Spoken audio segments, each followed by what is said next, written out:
In a cruel, unforgiving world that's tossed you to the wind, with nowhere, nobody to call home, what would you be willing to sacrifice in order to awaken the hero slumbering inside? My name is Loreno Hope Civ, Tieflin, Warlock. Would some rich swine has whipped a bastard on a night princess? Or a servant? You come to Kashta.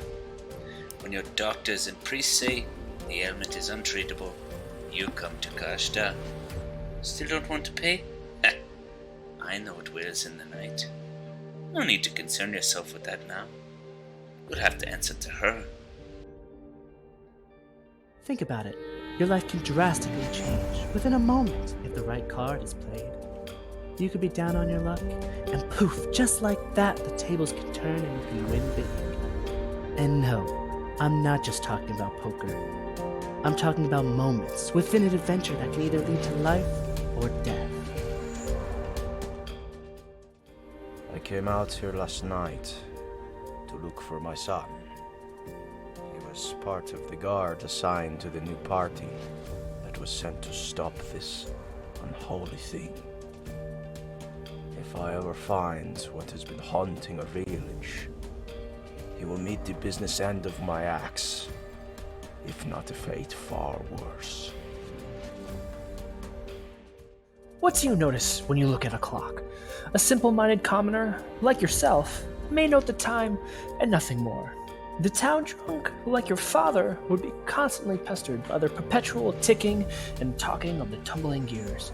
Myself, Yorick, on the other hand, would notice everything.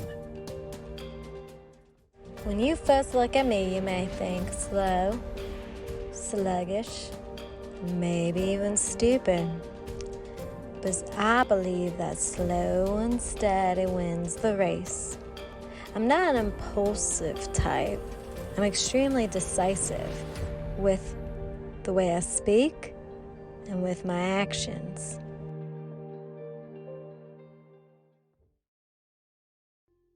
Live again? Yes.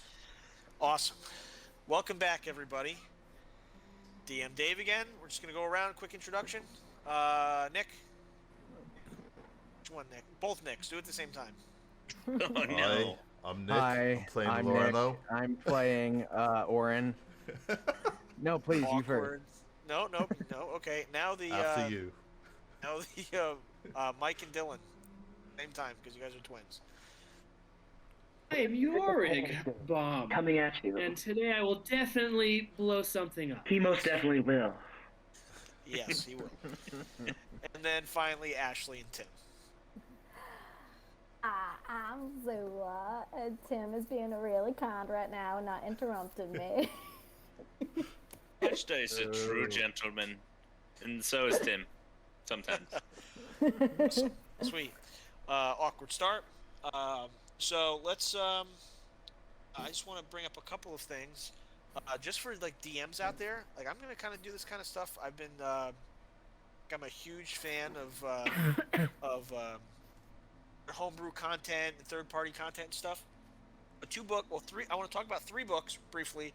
2 of them I have in person. One of them is in the car because I was reading it at work. The first one was a gift from pretty much everybody sitting in front of you. It is Out of the Box Encounters from Nerdarchy. It's absolutely insane. Definitely pick it up. It has monster stat blocks. And if you have any problems, because I know I'm not very good at writing puzzles or traps or things like that, like these are excellent encounters that you can just like throw right into your game. They're awesome. The Council of 3 with 3 skulls. That's my favorite one. And the second to last book is the Monster Manual Expanded. It's on DM's Guild. It's enormous. Look at that book. It's like twice as thick as just the actual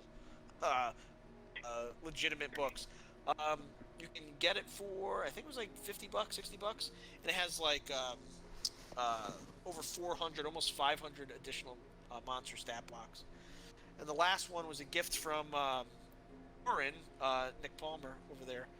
Is The Monsters Know What They're Doing, and I read over probably 3 or 4 chapters over about the monsters I'm going to be including in this campaign, and I would definitely check it out. I think it's Keith Amon is the writer, and he did an excellent job.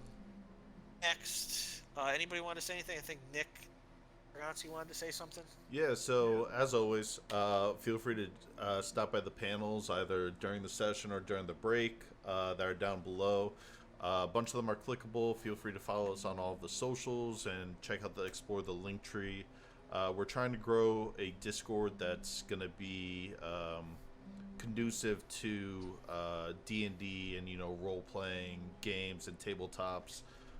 So definitely, if you want to be one of the intro starters to that community and help us grow and build it, feel free to join that, as well as the rest of our socials to keep in touch with when we're going live. Awesome. Thanks, Nick. Anybody else? Let's get started, man. Get started. Okay, well, okay. I'm sorry. As I was, 1,000 pardons. No, in the words of, who is this? Arthur, from the King of Queens. Last name, 1,000 pardons was my favorite. Well, 1,000 pardons. Anyways, so with the permission from my players, do I have permission from my players to get started? Yes. Let's do it. Episode 2 of the exciting survival horror campaign, Whales from the Husk Valley. Here we go. The sun has fallen behind the distant hills, causing the Husk Valley to be consumed in the darkness of night. Every innocent shift in the wind carries the echoes of creaking tree trunks and croaking frogs. Strangers would be lying if this eerie environment did not frighten them, even if just slightly. Slowly but surely, the campsite is coming together. Two tents have been erected by Hope and Bliss. Sorts berries and nuts from the surrounding brush, and Oren does what he has always done best: fell trees and chop wood. The first of the larger logs hits the flame. The fire is warm and exciting. After an hour or so, the next large log is dropped in. A small speckled newt and various insects scurry out of the second damp log as it steams over the campfire. Oren walks over to the brush to gather up branches that would be suitable enough to hang a pot. Zula rests besides Elvis, begun to rouse and wake up. Healing magic has patched his burns, and even the hair has begun to regrow. Hope and Bliss stand over a flickering fire. Conversation sparks, and that's where we're going to start. Zula, I just came back and picked up. What card player? You said it was Hope I and Bliss, came right? back. Hope and Bliss, yep. Oh, okay, never mind. Pretty much just picked up all these berries, man. Like, I've been surviving all these years by myself, and this is something I can do for the group now. I think I've got something everyone needs right here. You think we have enough? The 6 heads?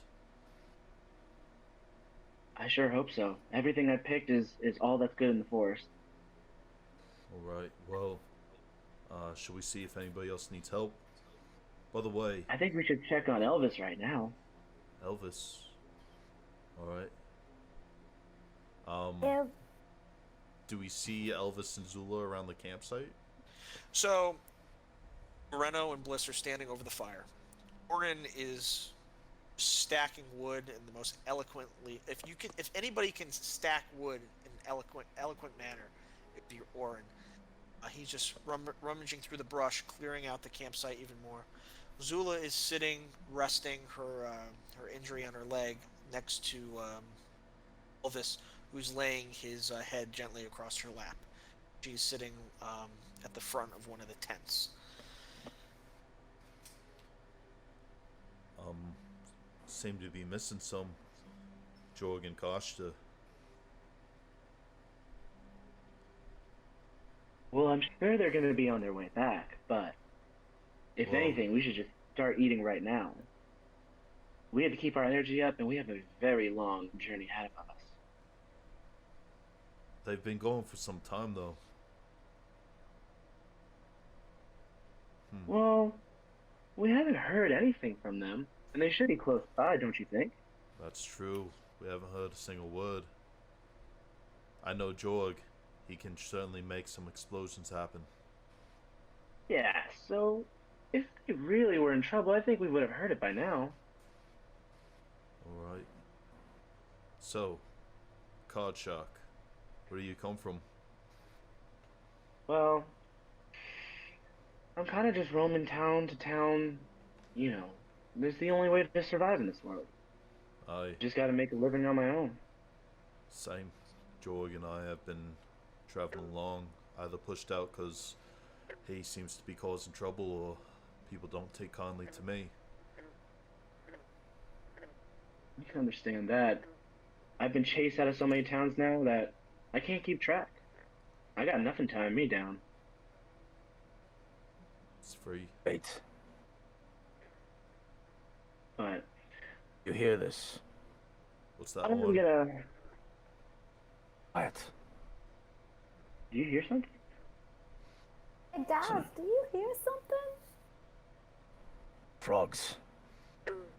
How close to the shore do you think we are? Can we tell? I know that we Oren, don't I want want to you be to any make a closer. perception check.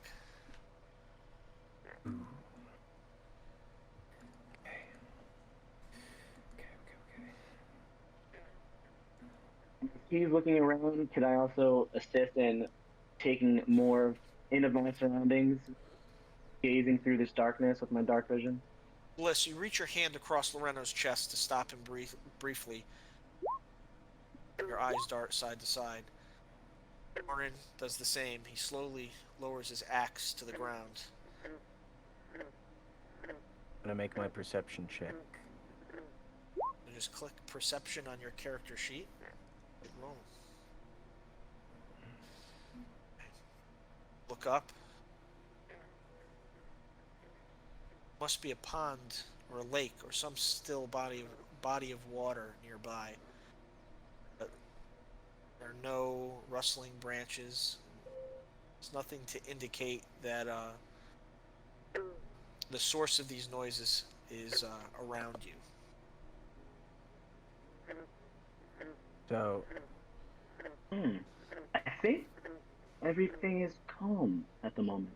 I take a torch and I use the fire to light it, and I kind of wave it around to see, just to give light to the area. Make an investigation check with advantage. Oh, oh, oh. Oh, wait, there's a thing called Loreno with torch.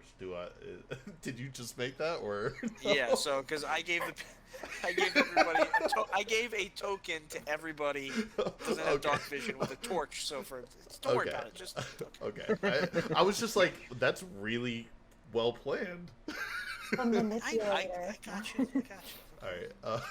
Gems have to have a little bit of Investigation. Have a little faith in Daddy. Yeah, have faith in Daddy. 11.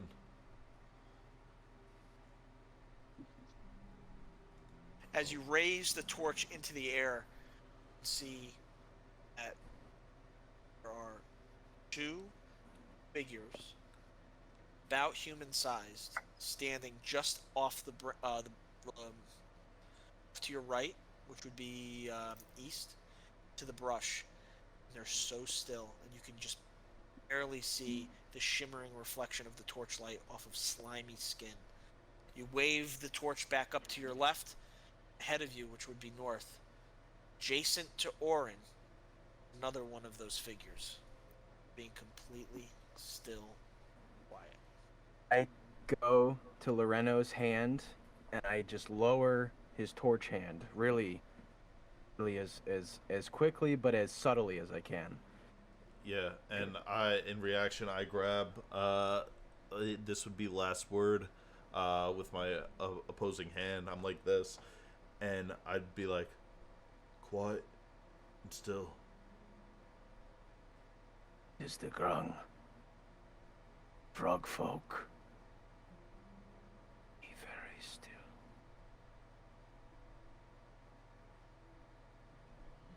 While this is going on, I'm like kind of petting Elvis and like kind of going more to his snout and trying to like sense to him like be quiet. I start to take Well, with croaks reverberate through the forest. There's a shift in the brush. The trees begin to move and buckle under the weight of something shifting through the darkness.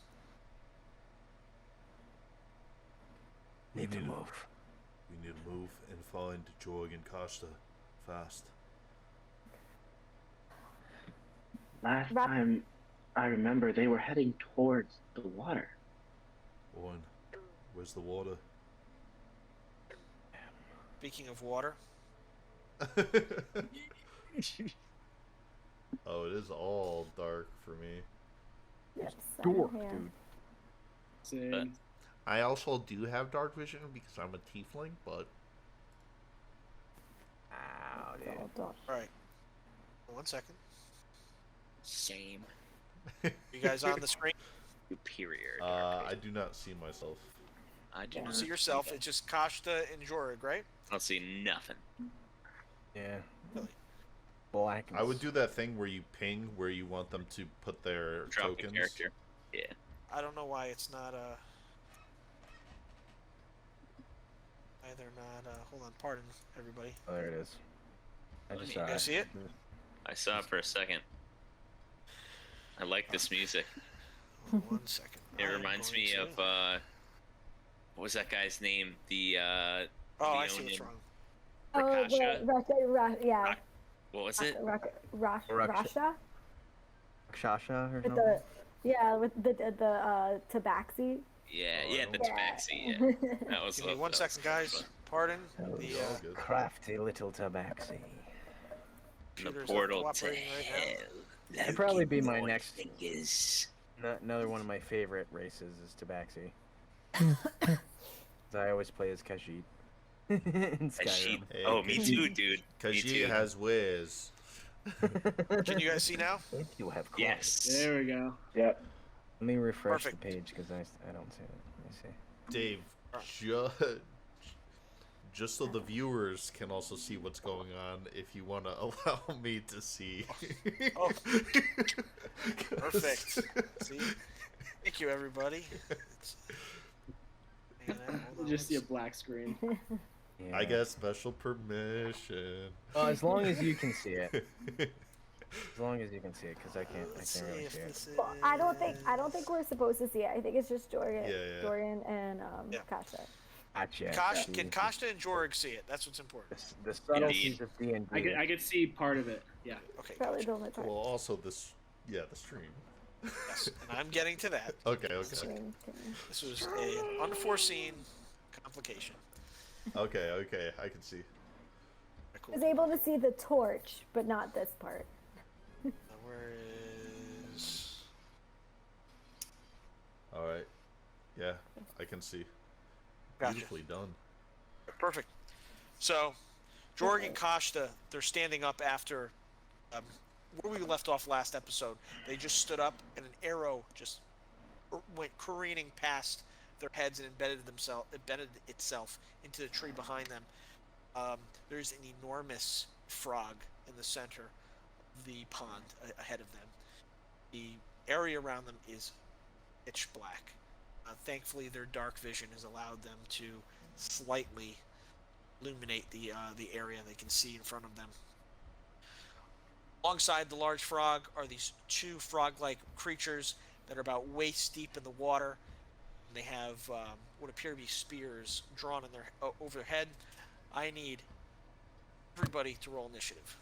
Everybody, okay. And Mike, I'll roll for you. Yeah, boy. Just initiative. Dave, just for clarification, first one's going to be my initiative, second one is going to be Bliss's. Give me 1 second. Hoping this works, because I'm going to have to note everything on a piece of paper first. Oh!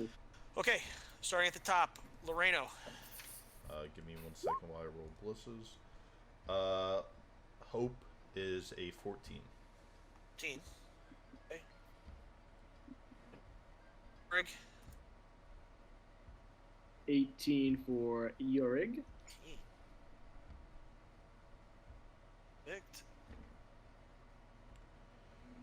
Ashta? The music. Ashta is famished and would like some frog legs very bad and has rolled a 22. Oh, Natural beautiful. 20. Nat 20, Tula. yeah. Dan Cash to go eat good tonight. Boy. Tula, what's yours? 8. 8. Run. Oren. Oh, my bad. I got a 19. And Bliss. 13. 13. Wonderful. Guess I will auto roll these. Well, hopefully it pops up. Please, please, please, please. Let me see this works. Fingers crossed. Yes, sir. Move that over there. Oh, for the stream. yes. That's Look beautiful. at that. It's a pretty Awesome. good order right there. That's a lot Well, of, That's frogs. Yep. We was. wow. Gotta find a way to kind of hide it from you guys, but again. Alright, so here we go. At the top of the order, going to be Kashta. Kashta, you're alarmed by the sight of these frog creatures just coming out of the water. And their croaks are just aggressive and loud. What do you want to do? I would like to cast Mind Vapor on the large toad. Mind Vapor. Would you mind reading Mind Vapor to our viewers? At first level, you gain the ability to magically influence the perception of those around you. You have a pool of D6 that you spend to fuel your Mind Vapor. The number of dice in your pool equals 1 plus your Witch Doctor level, which is 2. It's 1 plus my Witch Doctor level. As an action, you can force a target creature that you can see within 60 feet of you to make a saving throw. You can spend dice from the pool to fill the air around the target creature with mind-altering vapors. The maximum number of dice you can spend at once equals your intelligence modifier, minimum of 1 die. Choose the die with the highest roll and add it to your spell save DC. Here is a list of mind-altering effects that the target creature has to make on a failure. The following effects last until the end of your turn. And I can do one for each of Strength, Dex, Con, Intelligence, Wisdom, and Charisma. And I would like to do Intelligence. The frog. On the frog. Okay, awesome. So, and it's until the end of your next turn. Yes, the end of my next turn. All right. So it's going to have to make a what saving throw? An intelligence saving throw, correct? Yes, please. Okay, so that is going to be I believe it's a -4. We'll go with it. 11. And that's my... That's the roll for save. So now what you need to do is roll a d6 and then add that. Oh well, yeah. Roll a. How many mind vapor die are you going to use? Just one. One. Roll 1d6 and then add that number to your spell save DC. 6. Boy. And I do believe my spell DC is... It'll be on your spell page at the top. Yes, 13, so 19. So it failed. What effect? What's happening to this frog here? Okay, so the intelligence was target creature is unable to differentiate between friend and foe, attacking one at random on their next available action. Oh, perfect. Awesome. Is that your turn? I do believe that's all I can do at this level. So yes, please. Cool. All right. Excellent. Oh boy. Next in the order, you guys see? Yeah. Next in the order, So- Oren. So, having seen Witch Doctor work mind magic, I am. You haven't seen it. You're not. Oh, we're weird. still how? back. So yeah, I'm still staring at a black screen. So how far away I'm from sorry, okay. from Hold on 1 second. from a bullywug am I? Okay. A Pull bullywug. here. About Pull everybody pull your tokens out to here. Zula, only Zula, Oren, and Bliss and Loreno, right here. We at? Alright. Right here. Everybody good? Oh, it's not. Oh, there you are. All right, I don't see myself. folks. This happens when a stream is too awesome for its own for its own capacity. You're down towards the bottom, Zula. Let me, I put myself there, but it's still black. I can't. Still see. black? Yeah. It's right here. Yeah. You see? I can't even see you marking it. I'm gonna Hold on refresh. 1 second. Oh, now There you go. better? So Yes. technical difficulties. Oh, natural. I don't know stream why the occurrence. tokens. I don't know why the tokens Right. aren't. So I can move that one. Perfect. Okay, Awesome. I'll get rid of these. Roll And- 20 now is I roll gotcha. a natural 1. All right. Oi. All right, so one of these frog folkies. I like that. Thank you, Dave, for the distance. I was gonna ask for that. I got you. Okay. So, everybody stop moving. Hmm? Oren, it's your turn. What are you doing? All right. Bullywug jumps out of the neighboring brush about 10 feet from you, and 2 others, they come crawling out of the dense brush to the east.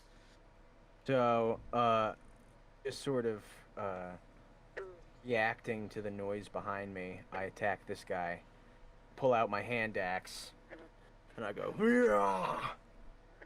right down on him. All right, move your token to where you want to go, and make your attack roll. Okay, so it'd be a for attack roll. It'd be. Let's look at the character sheet. So I can just touch the name Touch of what the you want to do. weapon. And then when it Yep. rolls in the chat, you just click the weapon, and then it'll roll the damage. Gotcha. Also, at the top of your core page, if you selected normal, it will just roll normally. You can roll at advantage or disadvantage Cool. by highlighting. Alright. So an 18 hits as you swing your weathered your wood chopping axe at this bullywug, striking it across its collarbone. And roll the damage. Marsh. Click where it says hand axe in the chat. Yep. So Yeah, so in the chat, you should be able to click hand axe where, like, you rolled. gotcha. There you go. Sheesh! 6. I think that's max damage. I think that is. Yeah. No. That was a D6. Dang. So Well, you see this feels like math damage. thick, Yeah. crimson, lumpy blood just spurt all over your strong arm and axe as this bullywug lets out this god-awful and frightening sound. Something like you've never heard before. As it just continually sprays off its collarbone. Do you like to do anything else? Love that. Is there anything else I can do? Does Oren have more than one action that he can take? If you're Can- using that as Is that your bonus? As Yep. Why don't we move on to the next turn? You review your Sure. sheet, and then when we get back to you, you can figure that out. All right. for no problem. All right. Next up is going to be The bullywugs. the first bullywug. They're going to move forward, swimming with lightning speed, surprising speed forwards. They're both going to raise their spears, and they're going to throw one of their spears at one at Kashta and one at Yorig. First one is going to. Going to roll. This one's going to be for Yorig. That is 6. Will 6 hit? A 6 will not hit. Will an 8 hit Kashta? Negative. Weak ass dog. Bullywugs. Yep, the bullywugs. They submerge themselves down into the deep, murky water.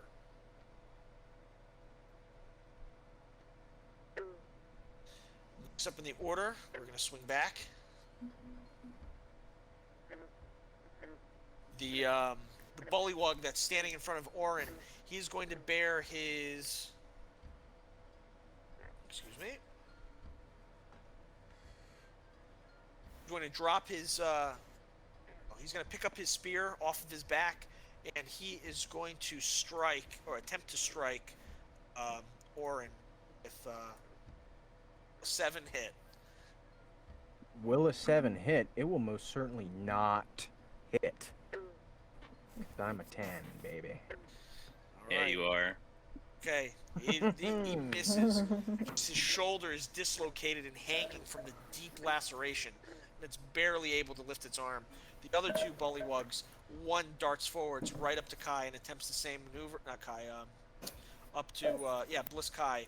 It makes the same attack. Oh my God. A 6. Well, a 6 hit. 6 hit, Bliss. No, he will not. Out of here, frog people. So, shocked. Their eyes dart back and forth, and they look at each other, and what can be assumed that they're shocked with how formidable or how much they misevaluated their Underestimated opponent. Underestimated their opponent. The other bullywug raises his spear up and throws it at Loreno. An 18 hit.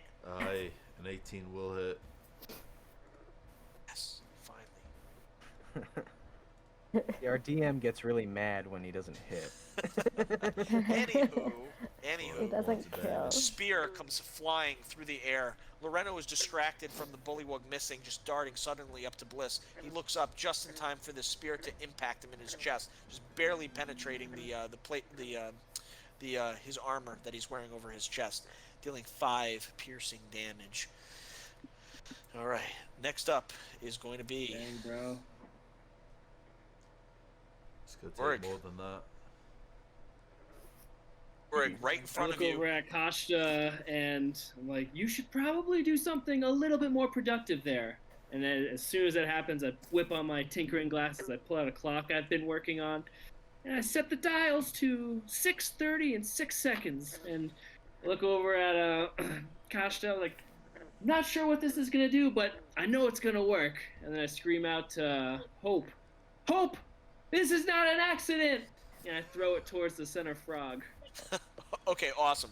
So I'm launching my clock, which is going off as, I'll throw it up right now, Chaos Bolt. Chaos Bolt. Okay, cool. Yeah. Did that Okay. work? Yes, it did. Okay, so it needs to make a saving throw, correct? No, so I do a hit die for it. Sorry. Okay, gotcha. Go ahead. I think you roll a d8, right? You pick your damage type? It says my hit DC is +7, so I just roll a d20. D20 for your spell? It's To hit.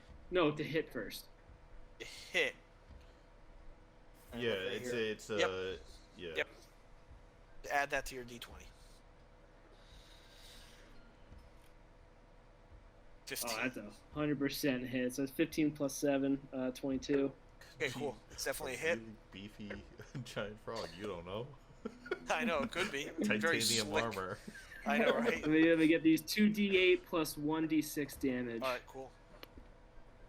5, 3. Dang. What damage type is that 8 going to be? damage. So I'm going to pick one of the d8s. So I'm picking, let's see, 4 or 1. We're going to go with...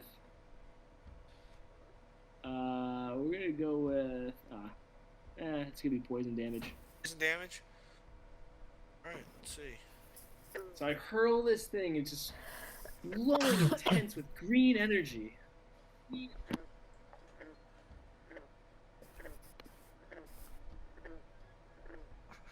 On you there? Can you hear me? Yeah, I can hear you now. Oh, we can hear you, Yorick. What? We can hear everything you do. He told me to do something more productive, and he throws a clock in the water. So the clock just erupts in this just like strange, it's almost like a gas. And it just finds its way across the water and just envelops this frog. The frog now just surrounded by this psychedelic magic in addition to this poison gas. Just you can see that its skin starts to burn and blister. Is that your turn? That is my turn. Okay.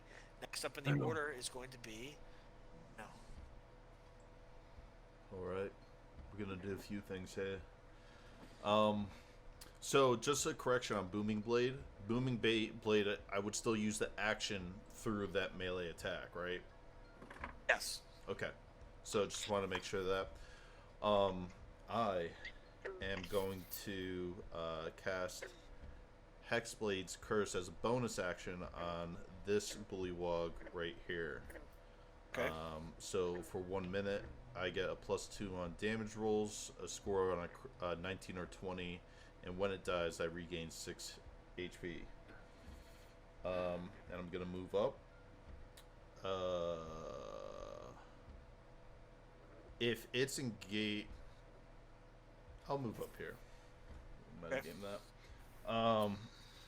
And I whip out a last word and echo. Last word being a this almost obsidian charcoal short sword, and echo being this ashen white short sword. And I point the last word at him, just muttering kind of the Hexblade's Curse underneath my breath. And I go in for a strike with last word. And you guys see as I'm casting Booming Blade, the sword becomes sheathed with almost like this shimmering, like almost as if it's vibrating. So let me pull this up. Short sword attack, please hit. That's going to be that one. Man, don't hit. Was gonna hit. You're always rolling at advantage, right? Oh, sorry. Yeah, it was at advantage, but it's an 8. Literally a natural 1. Natural Was one it a and a natural natural one? 20. Yeah, because I have a +7 to the hit. Oh, all right, it's a miss. Well then. The bullywug just ducks out of the way as the other one calls out to it, speaking in a strange language that no one can understand. They all Is sound that like your turn? 240. Yeah. Your turn. Yeah, that's my bonus action. Bliss, And you're up. movement. You have a bullywug right in front of you. Then arms reach in front of you. Loreno is up to your right, of diagonal of you, and is on the bullywug's left-hand side. Sweet. You gonna do? What, the one in front of me is the injured one? This one Nope. came out and just missed. Just looking at you I awkwardly. mean, well, if it's directly in front of me, I would be kicking the dirt up in one direction as I just dart in the opposite direction, trying to get to its back. And I want to be using sneak attack if all possible, if that created any diversion, and unsheathing my rapier at the same time, and just with a smirk on my face, trying to strike against its back. Okay, so Bliss, you're able to run the sole of your boot across the ground, confusing this bullywug, and you dip your right shoulder down and you dart to the left, and you wind up directly on the opposite side of this bullywug. Bullywug almost like mistracks you, looks to your right, and now currently flanking this bullywug between you and Loreno. So yes, go ahead and make your attack. It'll be at advantage, and you'll be able to apply that sneak attack damage. Yes. Sheesh. Roll Pretty me cool. up, Nick. Pretty cool. Please do something. I rolled literally a natural 1 and a natural 20. I couldn't. Nick, you're rolling for me, though. Oh yeah. Thank you for reminding me. So this would be with the rapier. With advantage, and it'll be +6 to that attack. Yes. Just maybe not have me roll tonight. I don't know. 12. No. 12. This was with advantage, so a 12. Well, a 12 misses. Oh no. Dang, shorty, these frogs is beefy as hell. That glimming Shoot shining crits. in my eye that thought I had an opening quickly vanishes. All right. If that's your turn, I'll be moving on. Sometimes it's just a 7-2 offsuit, you know? It's going to be the Sometimes. giant. It's going to be the giant frog. The giant frog dips below the water. There's silence. Waiting. Out of nowhere, there's an enormous splash of just slime and algae as this frog erupts out of the water with one of the bullywugs clamped in its mouth. And this bullywug has its spear and it's trying to find purchase and trying to stab this giant frog, and it's just letting out the same horrific scream. calling out for another bullywug to jump up out of the water, which it does. The giant frog is going to make attack against the bullywug. Is the bite attack was okay? It's a +3 with okay, so it doesn't apply the damage, but it has it gripped in its mouth. And let's see, the bullywug. Okay, I'm going to homebrew this a little bit. I'm going to make a quick decision, make this interesting. The frog is going to attempt to swallow it. The bullywug is going to make a strength saving throw to try to escape. Here's the escape for the bullywug, and here's the roll for the frog. The frog successfully just leans back and completely swallows the first bullywug whole. Wonderful. All right. How do you like that for a tangible attack, timekeeper? Just see, just like this frog's foot just slide down its gullet. Oh, that's awesome. Oh, that's so awesome. Wonderful. Next up, There goes your frog leg, campsite. Costa. It's going to be Zula. Zula is standing Okay. there. What are you doing? What I'm doing is I am actually going to throw Entangle out at this guy right over here. And so with Entangle, with our viewers, what it is a grasping weeds and vines sprouted from the ground in a 20-foot square starting point where I choose. And for the duration, these plants turn the ground into difficult terrain. A creature in the area, when you cast the spell, must succeed on a strength saving throw or be restrained by the entangled plants until the end of the spell. So, Right here, does that look good? right there, yep. Okay, and it needs to make a what saving throw? When it And you- enters or at the start of its turn? At the start, when it enters it and the start of its turn, so every turn to see It's if going it to make gets a out of strength it. saving throw, right? It's got to take, yep.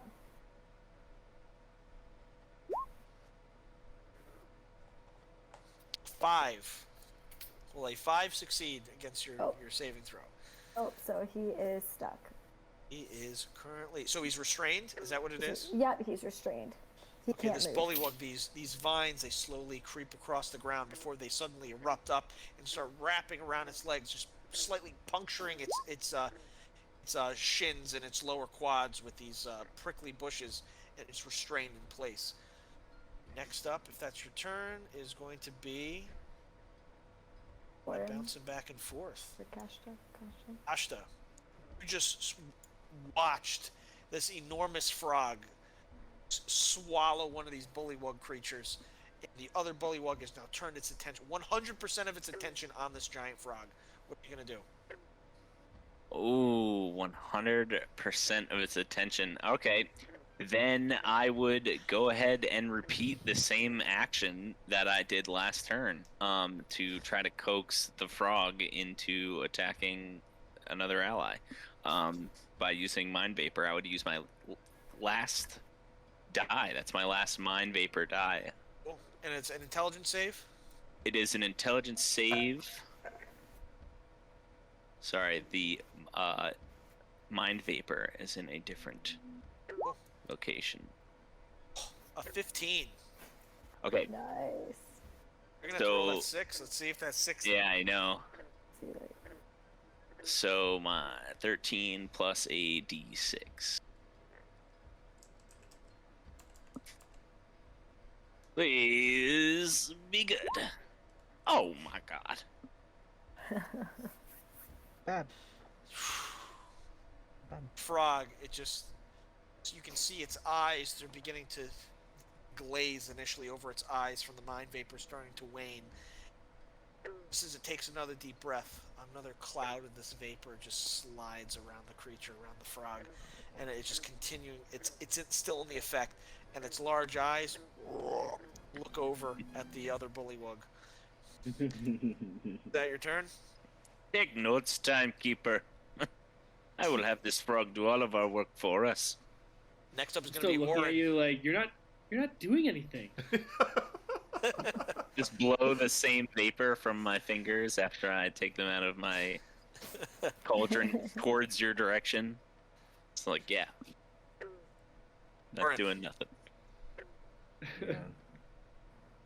This witch doctor's coming in handy, I'll tell you that much. He's a very great class. He's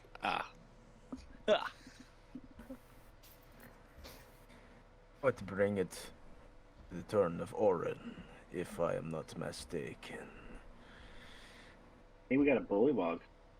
Do we? Is it Oren or is it a bullywug? No, It's your Oren. turn. It's all right. Oh, it is my turn. Okay. I'm still hacking away at this Okay, guy. cool. Let's do it.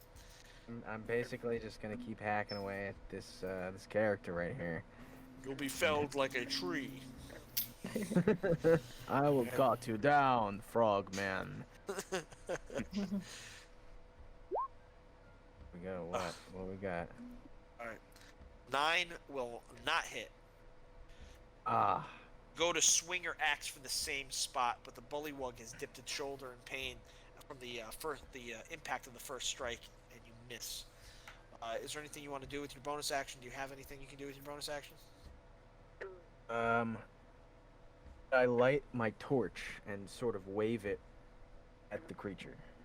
At least your give me torch? some. Oh, all right, awesome. That's what I intend to do. Cool. Works for me. Next up in the order is going to be bullywug number 1 that was swallowed, and bullywug number 2 after that is going to swim up to this frog and almost like spear it in the mouth and attempts to like pry its mouth open. You can see like inside the throat of the frog, the other bullywug is still like thrashing around, still trying to poke its way out, and the other frog is sitting there just trying to pry its mouth open. It is going to make a strength. Well, first it's going to make an attack. And it's going to be a strength check to ungrapple the other creature. And that is going to be. Is the one inside of its mouth doing damage? We don't know. No. 17 versus. Okay, so that's a hit for the frog. It's going to deal D4, whatever, 4 damage to the frog. The frog's not looking good. Part of that, it's going to make its strength check. That's all going to be part of one action. 14. Frog is going to make a strength check to counter that. Unsuccessful. You can see that it finds purchase in between its lips, and it begins to crank down on this frog's mouth with its spear. And you can see just like the mouth just slowly starting to open, and the other bullywug's arm is like reaching out, thrashing, trying to find something that he can pull himself out. Wow. Quite there yet. Right. Next up in the order is going to be the bullywug in front of Oren, who's going to raise up his spear with one hand, and he's going to try to spear Oren. Actually, you know what? Because that his arm is damaged, he drops his spear and he goes in for this vicious bite. He opens it, and you can see these small little dagger-like teeth that line his mouth. And is make its attack roll. Will an 8 hit? Doesn't hit. The bullywug just like clamps down on your arm, but just like the sweat and just the grit of the fight with the blood and everything mixed together, it just makes it so slick that its mouth just slides right off your arm. Next up is going to be the bullywug in front of Lorenzo and Bliss. It's going to attack at Bliss with the spear. For 1, it's going to miss. Last bullywug over here, still confined, is going to make a strength saving throw to break out. Right, Ashley? Is that how it works? Yep. 13. Will 13 escape? Yeah, he just got out. So he just got out. He's going to move out of here, but that is his turn. He used his action to escape. Next up is going to be Brick. So I'm still looking at Kashta to do something because I don't believe, like, if you don't actually physically do something, like, nothing just happens. Kashta, take off your mask and open your eyes. We're in battle here. You make me wish I had more middle fingers. So I take out my hand of my pocket, and you see a flame erupt from my hand, and I'm going to just... This is doing something, Kashta, and I hurl this flame over at the center frog.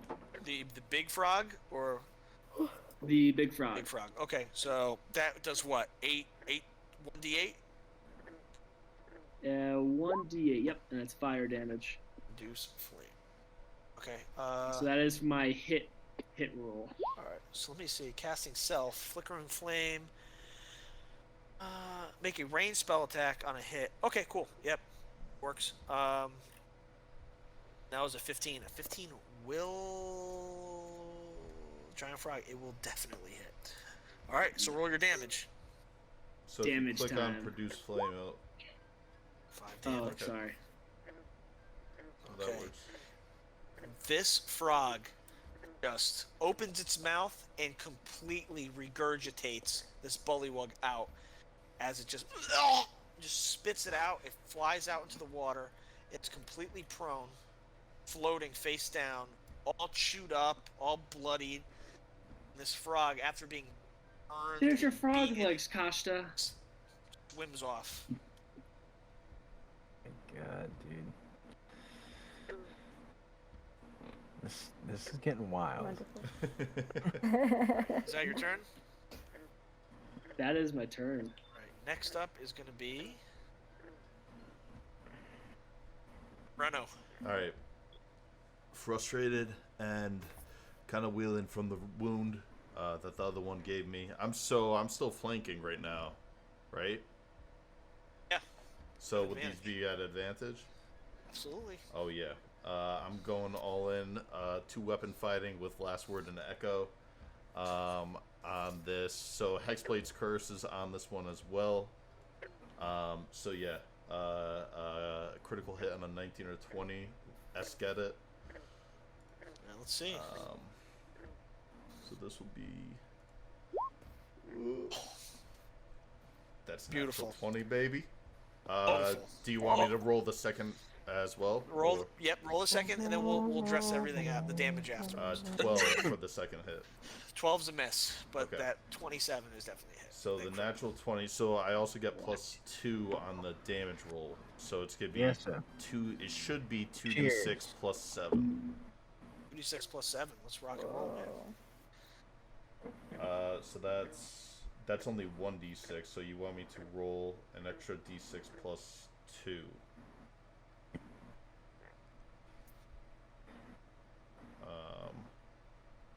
So let me go here. D6 plus 2. The only the 5's my damage modifier. I'm adding the +2 for the Hexblade's Curse. Just wanna That's fine. Yeah, I and the figured extra that. D6. So that's Oh an my extra God. 8. Dude. So total, I think 7 plus 5. That's 12, 20 points. 20 points of damage. Whoa. With a flurry that's of with last word swings. too. Yeah. In these flurries of swings and slashes, you come down almost with no resistance. Hack through. Open your eyes, and just before you open your eyes, you hear 2 thumps. Thump, thump. As the bullywug is completely cut in half, with his upper half falling to the right, its lower half, his knees buckling, just falling to your left. The bullywug is more than dead. So with that, because it's Hexblade's Curse, that wound that I got from the other one begins to heal as I regain 6 hit points. And I point my sword at the one that threw its spear. I'm like, you're next. All right, next up is Bliss. Just missing. No frog will get the best of me. And with a huge wind up from my rapier, I'm just going now between the legs and just straight up towards the back of his head. All right, cool. So we're going to move forward, and you're just going to kind of jump around this last one. Go ahead and make your attack. It's not an advantage. That's a 13 will not. What, was that just damage? No, he just rolled. No, that was net 20. Yeah, 13 will not 7 hit. plus 6. Not hit. All right, is that your turn? That's my turn. All right, we're gonna jump back over to here to the little section. Actually, just kidding, because the giant frog is gone. It has fled the fight. So we're gonna back over here again. So just a correction.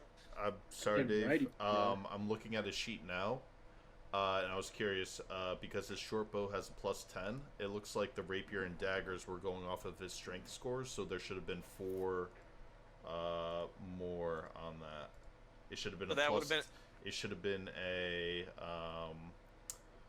7 + 10, so like a 17. That's a hit. So roll the damage for that last hit before we move on to the next turn. I knew no frog can get the best of me. Yeah, I'm switching up his sheet now, so it's all dex based. Dude. Roller coaster of emotions. I'm gonna roll the damage real quick. All right. Oh yeah, my bad. Oh no, just kidding. It was a natural one. So Never mind. that's 7 + 4. So 3 + 4. That's 7 points of damage. 7 points. You just thrust your rapier forward and just pierce, just slides through this like thick, leathery, just gelatinous flesh, and you can see it's just like its knobbed-fingered hand just reach down and just hold the wound as you pull the rapier out, holding its spear over its head. Except the order is going to be Zula. Okay, so I'm Struck, gonna Michael. go walk. I'm gonna go Should I walk say bliss? right over at Oren, this frog right here, and I'm gonna take my bonus action to do shillelagh, and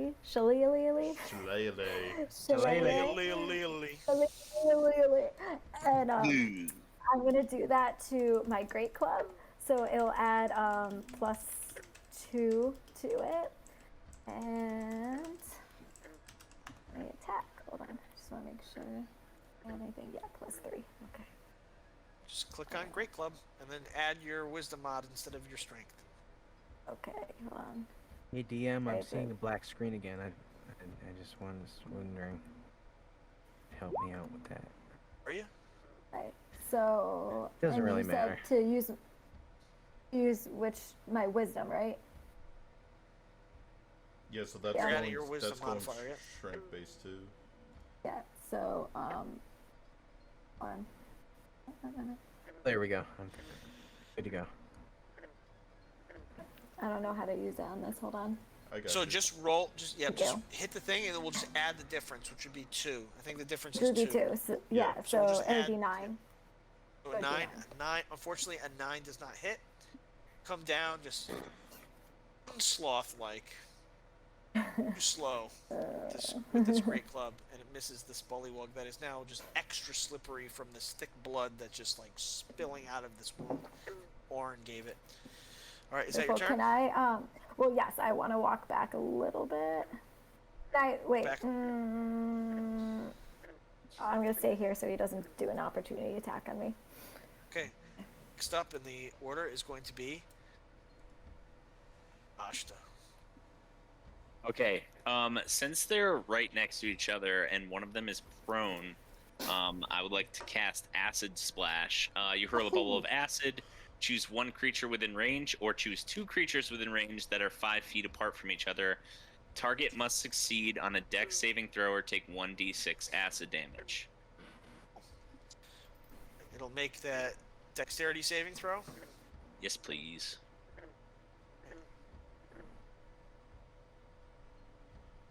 It fails. Ooh, boy. So 1d6 acid damage. Delete the modifier for last time. So both of them take 6 damage. Oh my god. All right, both take 6. How about So- that time, Turner? Finally, something productive out of you. I thought you were just standing there, This- pulling dust out of your pocket. The other bullywug, still injured from being swallowed and regurgitated from the giant frog, basically just melts into nothing under this potent acid. Last one is just burning and screaming as this acid starts to burn its just sensitive skin, and the acid is just like sitting on top of the water, just like you can see the steam from the algae and the slime and the lily pads just like burning. Is that your turn? Yes, Oh, please. You're so gross, Dave. I love It's it. Love going to it. be Oren. Oh, Oren is getting heated. First of all, he sees all of this. He saw Hope slash that thing to bits. Just like, oh. And then he saw Bliss Kai like do a perfect parry and just like poke him right in the back, and he was like, oh. So now he sees this Sloss character like try to help. He's just like, oh, and he's like hacking away at this frog, and something weird happens. He's hacking away in this animal rage, and his eyes just go like dead, like white. And you see his hand just turn frosty, like full of ice, and then just like a ray of ice just shoots out of his fucking hand.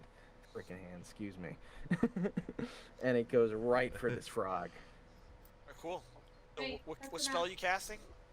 Can you throw it up on I'm the chat? casting Ray of Frost. Ray of Frost.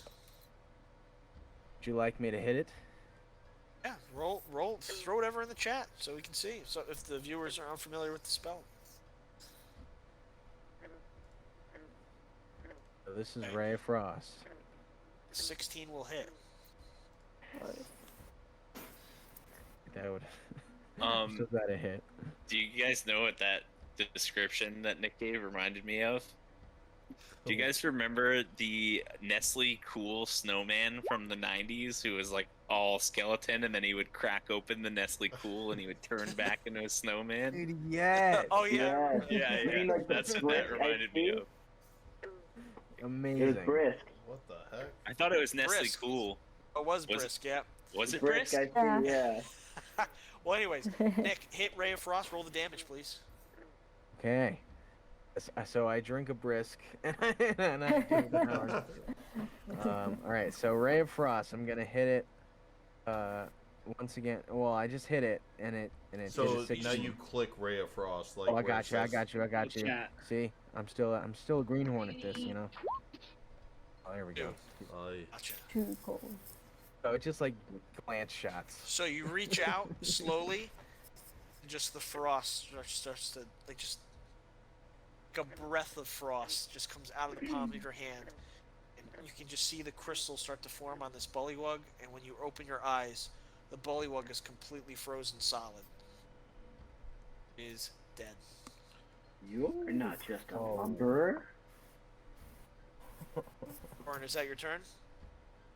That is my turn. Okay, next up is going to be Bullywug 1, which is dead. Bug 2 is going to use its action to dash out deeper into the swamp, under the water. It's going to flee. Next up is going to be Yorig. Combat session is over. Loreno and What about the other Bliss. bullywog Yeah, there's one on. This one. on Bliss? I didn't get there yet. Yeah, I'm moving over right now. Oh, okay. Talking about the other one. So, Jorg, your combat is over. Next up is Loreno. Oh, did this bullywog do anything?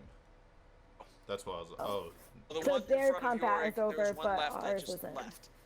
oh, He gotcha. darted away. And this one's just vibing. This one is considering his options of escape. Okay.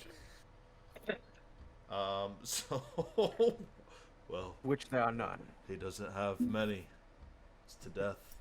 I'm gonna now seeing that he's engaged with Bliss over here, and it gave me that advantage, that combat advantage last time. I'm going to now pull a similar move, and got it. 2-weapon fighting. Just pop, pop, pop, pop. This does not have Hexblade's Curse on it, but so that's the first attack at advantage of 24, and That's a then hit. a 20. Let's hit. So that's a That 7 hit. and a 9. Boy! Monster, how do you want to do this? I want to go up to right where Bliss Kai went to go parry. Have the bullywog kind of come back. I want to like baseball slide over come up, and as he's like reeling back up, I just want to take both last word and whisper or last word and echo and just up from underneath his head. So like almost like a scissor motion like Yeah, this. yeah, just. And you can see his tongue just slide out of its mouth as like the impulses from his brain to his tongue just ceased. His head just slides off his body, falls to the ground. That would be the end of combat. And before we move any further than that, Nick Palmer, on your character sheet, based on your description of your last turn, I want you to check off in the top left. You're going to see a box that says inspiration. I want to give you an inspiration die for that. Yes. My boy. Noise. Now, just say that following the fight, Orig and Kashta, they complete their intended mission of bringing back some water. They filled up the water skins, beginning to walk back up the path.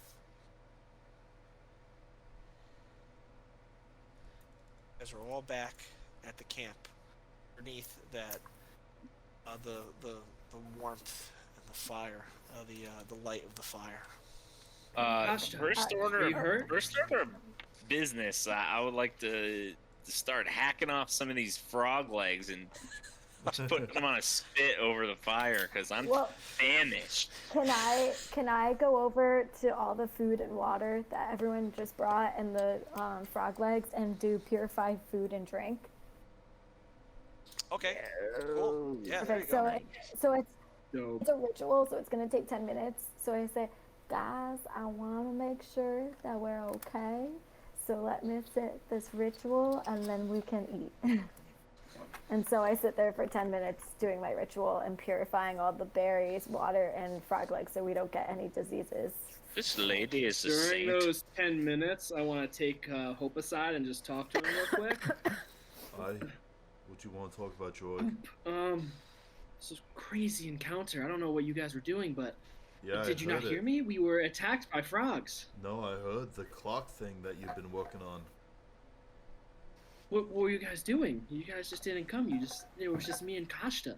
And I can't believe this, but Kashta stood there and did nothing. He pulled dust out of his pocket as I was fighting. He did one acid. Cool thing, he threw acid somehow. I need to ask him about that. That's kind of interesting. Cool. But other than that, he did nothing. Like, he wasn't like cheering you on. He wasn't. I mean, he's a witch doctor. I'm sure he was doing something. Did he have anything in his hands? He seemed to have some sort of reputation, but he literally took dust out of his pocket, and that was it. Huh. Maybe. Just within earshot of Oren. What were you guys doing? Why weren't you there to help? We got ambushed ourselves, and thankfully everything was all right. I'm not quite sure if Oren is just a lumberer, as he said. He was able to freeze one of them frogs. With like something he built? No, out of his hand. Interesting. These words aren't safe for us, Hope. I'm kind of regretting what I said on the bridge. Seems like we do have an odd cast of companions. I don't know if I could trust them. Did the card shark fight? Did Oren seem to fight? Zulu fight? Everyone fought. Everyone held their own. But there's definitely more than meets the eye to just about everybody here. All right. Let's go eat some food. I'm famished. I agree. And while they're having this conversation and I'm doing my ritual, I want to be like, the sloth and lotus pose, like like saying a mantra and like meditating, doing this ritual to purify the food. Kashta would be totally vibing to that. Maybe taking a little puff of some mind vapor from the cauldron. like, yeah. Can you do a drum roll with your cauldron? Can you Yeah, like just on do my dead lover's skull, just making a beat. just like singing a beat, and I'm like, So we are starting a long rest. Night is still young. The sun has set for about an hour now. It'll be another 7 to 8 before sunrise. You got a player. Well, everybody in the group has their first taste of just how strange and fantastic, dangerous Husk Valley is, truly is.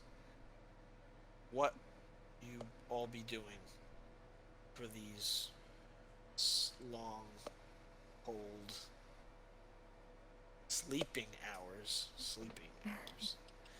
I'll tell you what Oren would be doing. Is not sleeping. He would be standing at the edge of the camp, watching the wind-bitten woods, searching for my son. Still out there, looking down at my hands, wondering what's inside. Now, So, I'd Just also a like to refresh- take watch with Oren if I can. absolutely, I just would for like- rules purposes, because we're doing heavily on this, leaning on this stuff. A long rest is 8 hours long, 2 hours of light activity, and 6 hours of sleep. If you do not take the 6 hours of sleep, you will most likely won't benefit from a long rest. Now, elves, half elves, get a trance, which is 4 hours. So, however you want to divvy up this watch, it's entirely up to you. Just keep that in mind. The purpose of a long rest is to replenish mechanically your spells and abilities, also for your character's well-being. Yeah, no, I'd definitely at some point want to spend 2 hours with Oren watching, and I've got something I want to run with him. Oh, I want to absolutely. ask him a few things. So I let's, would like to take my bedroll and put it right next to Elvis and take at least a 6 hour sleep, and then I can do watch after that. I just say York will take 6 hours and do a watch with Zula to mend some broken hearts. And some wounds. taking Elvis in completely, and I love it. Right, so So the first watch yes. starts, and Oren, Hope, they stoke the fire, nibble on the remaining kebabs of bullywug legs, and another conversation sparks. Aye, you got something to drink there? I have my own drink, thank you. Aye. So, tell me about yourself. That was odd. What happened back there?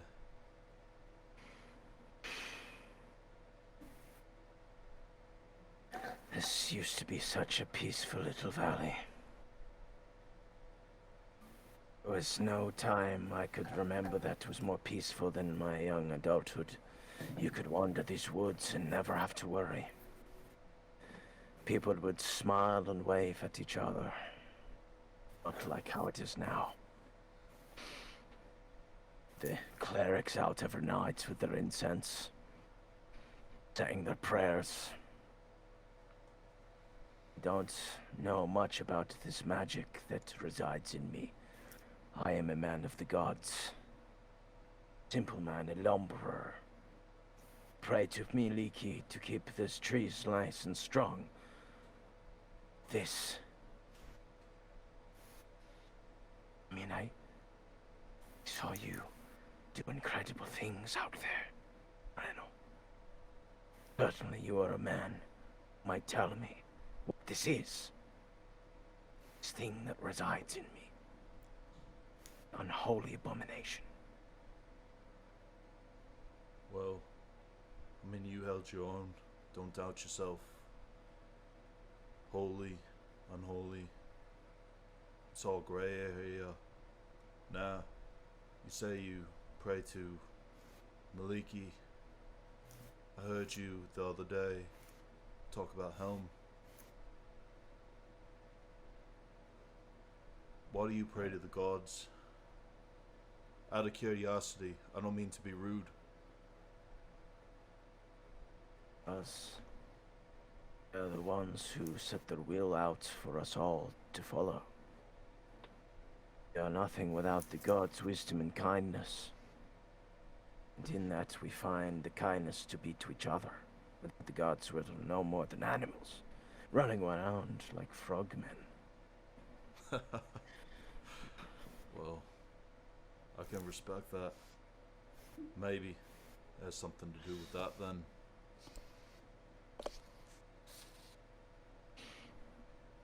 My son, Reno.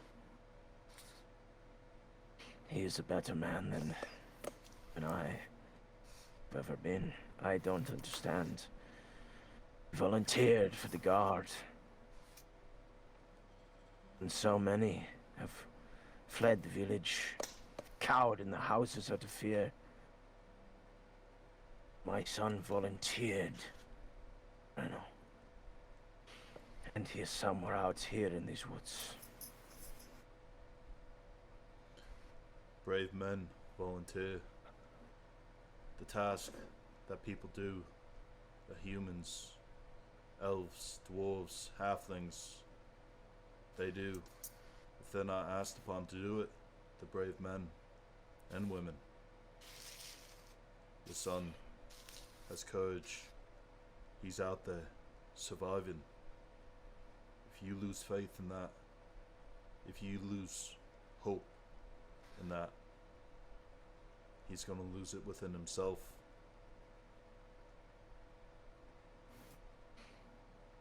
Speak wise.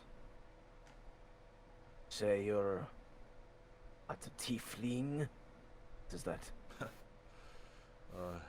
Yeah. That lockjaw. Called that out. Sure not many tieflings run around here. Fair Willow. Supposedly devilkin, they say. Bad luck, they say. I say fuck that. I write my story. I say what's good and what's bad. And I'm here to do good. Well, to that I say cheers, my friend. Aye. I think I ought to turn to the fire. Aye. My eyes grow weary. Maybe wake up some of the others. Get them to take watch. Aye. So you rouse two of your newly found companions awake to take over watch. And who would they be? So this is 2 hours, correct?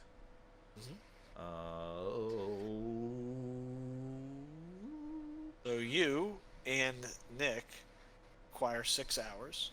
Yeah, You have an elf and you have a half elf here that require 4.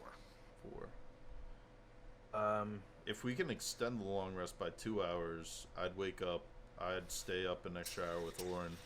Or 2 hours, wake up Bliss and Kashta, let them do 4 hours, then have them wake up Zula and Jord. Sure. If we could get an extra 2 hours of rest in there. That's entirely up to you guys. I like that. I'm good with that. Can I wake up my estranged witch doctor acquaintance? I'll wake up Bliss. Awesome. So, both there's an eeriness and a strangeness to elves and half elves when they sleep. It's not true sleep. The stillness, a semi-conscious state of breathing. It's a stillness. It's unnatural, whimsically natural. So, when you touch their shoulders or their arms, when you rouse them awake, you simply open their eyes. Guessing it's my turn to take watch? The reason you're standing over me? I, I, sorry. I should have knelt. I'll remember that for next time. Please do. And I get up and walk towards closer to the fire. Your touch is very cold. And I'm like fascinated by Oren. What resides inside you, woodsman? Nothing I want to discuss with you right now, witch doctor. Well, I will tell you this. Yes. You shall have a bedroll, and I will have the fire. You have brought a chill to my bones. Now we'll walk over to the fire with towards Bliss. Well, Kashta, I seem to remember the many aromas coming from your house when we first met. Do you happen to have anything with you to, I don't know, make the rest of this night at least a little bit more entertaining than the dullness that's going on? Yes, I could share a little bit of my hobbit weed with you. It's a delicacy I share, and I would love to share it with a kinsman. And I roll up a little hobbit swag.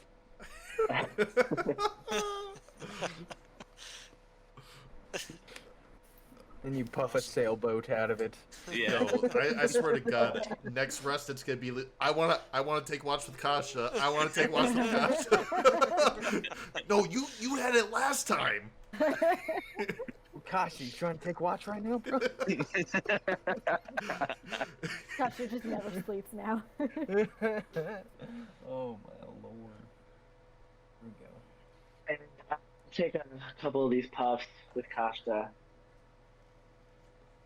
So, what is it exactly you have control over in this cauldron you're carrying around? My power comes from the astral plane. This, the otherworldly spirits and magics. It is a divine art. See, all I believe in is luck. What you're speaking of is just out of my realm of understanding. It is Almost- definitely out of this realm. Almost made up and magical. But, okay. You seem to be on the same mind as the engineer. Does not believe that I did anything in our combat, but I turned the big bad frog on the other bullywugs. Those frogs. How exciting was that? How delicious was thrill. that? That old man in the guild house had no idea what we were capable of. Just Lockjaw is a imagine, fool. there's so much more we can do out here. As long as we don't get eaten by owlbears, I would agree with you. And as this is going on, I just want to look deeper out into the forest, because pondering back on what was going on before, we were circling for hours in the same spot. And I want to include Kasha in on that. Like, we've been like getting nowhere in our tracks. Like, morning comes, what's gonna happen then?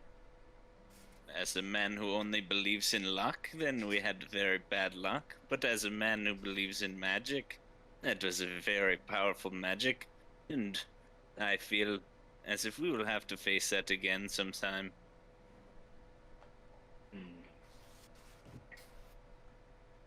Is there any difference in the air as night's kind of going on? I'm sorry? Is there any like difference in the air, the scenery? Like, So we're still there's just stuck in the same spot. You guys are just sitting by this fire. You hear just cracking and the popping of charcoal. Still smaller frog croaking from the pond. The chill of the night is starting to turn the dew on the branches that are the closest to the ground in eerie white. And there is that flicker that Yorig and um, Ashta initially noticed by the lake bed. It's just so perfectly started to beam from miles out um, in the distance. It's essentially what you see.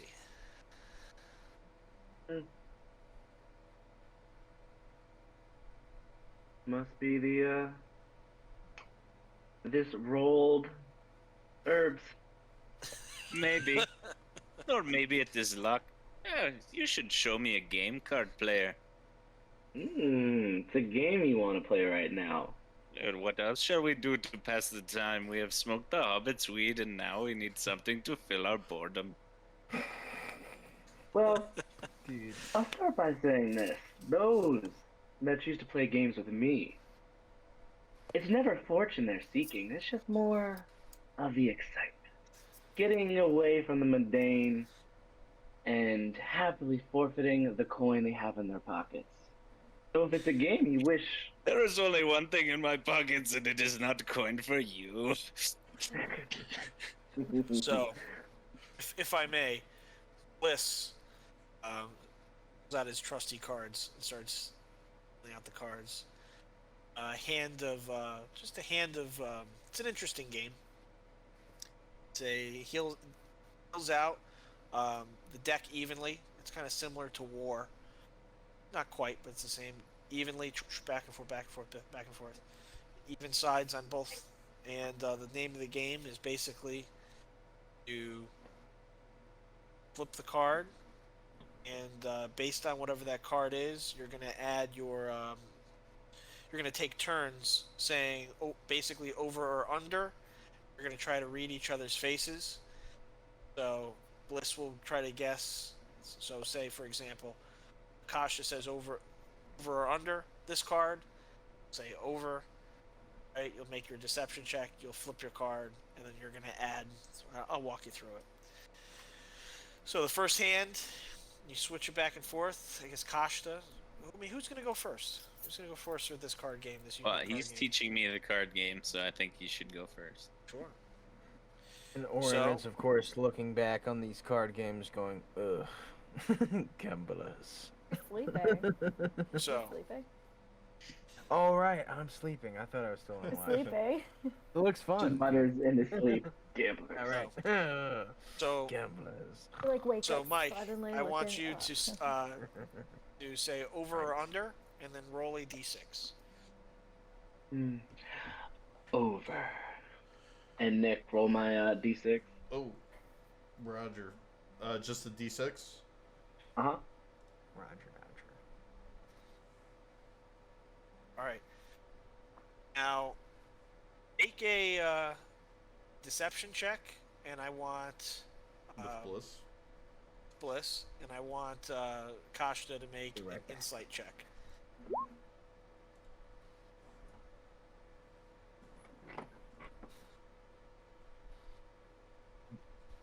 Okay.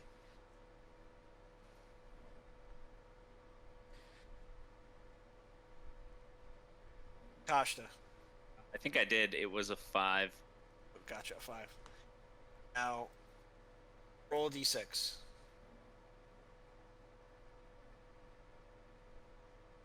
Over. Right. So the way this is going to work is because you rolled lower on the deception check, you don't get to add or subtract any numbers from your flip. It is but it is over. So you basically, the way that I'm not sure if I'm describing this right. So over or under, he said over, right? You're kind of reading his face, right? You weren't able to get quite a read, and you roll yours. Now Mike is able to use. He has 10. He can change the number on his card either higher or lower. Does that make sense? Yeah.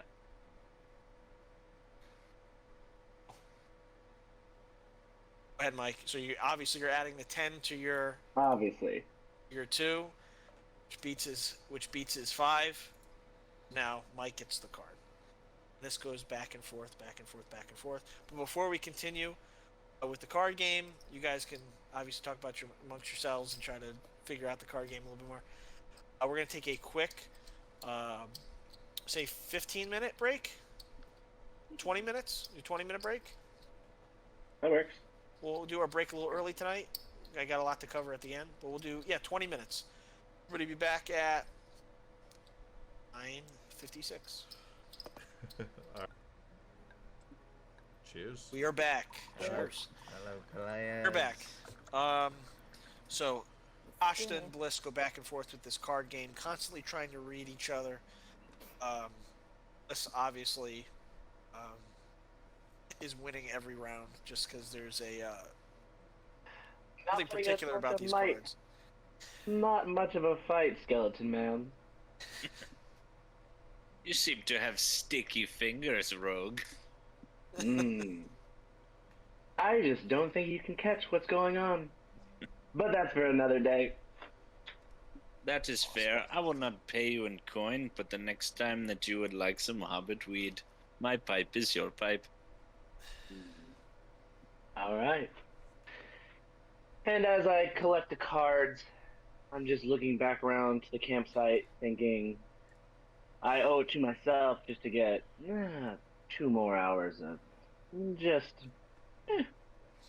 laying my head down. Yeah. I'll walk over to the gnome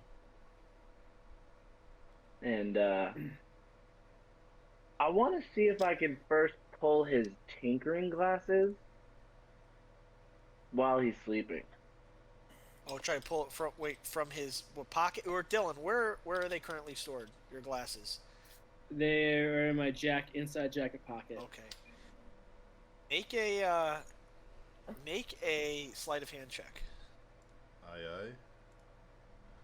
This is where you DMs out there to have a cheat sheet of everybody's passive perceptions. That's what I like to do. That is a natural 1. Natural 1. We go next. Good Yorick, stuff. if you choose to wake up, definitely detect somebody sliding a hand into your jacket pocket. Ooh. Huh. What? Wow. Well, that's some trick. It's Do you time- turn them too? It's time for your shift. That's it? You try to steal? I Steal? can't trust you, Card Shark. What? I was simply getting Yeah, you I away. see you and your tricks, and I'm assuming you turn them as well. Get some sleep. I'll take the watch. Love it.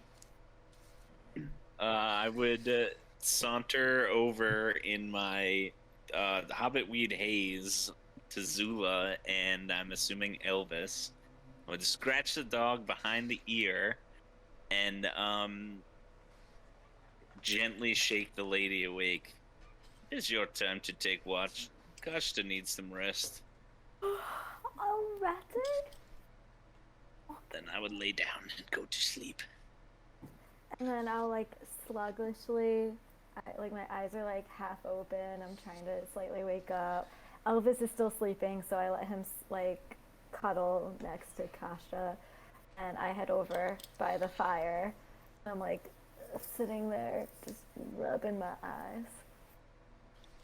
I don't think I've ever seen a sloth person before. Where do you come from, Zula? We have a small group of people, and it's actually even smaller now. I used to live on a plantation where we would. Today, Zula. I'm sorry. Do you not like the way I speak? Well, life is so fleeting and valuable and precious, and you're just going on long and drawn. Just tell me. I am telling you, we're from a small plantation. There's just less of us now because there was a fire, and that's why I'm out here to raise money for my people. Now, I need to tell you something, Zula. This has been weighing on me.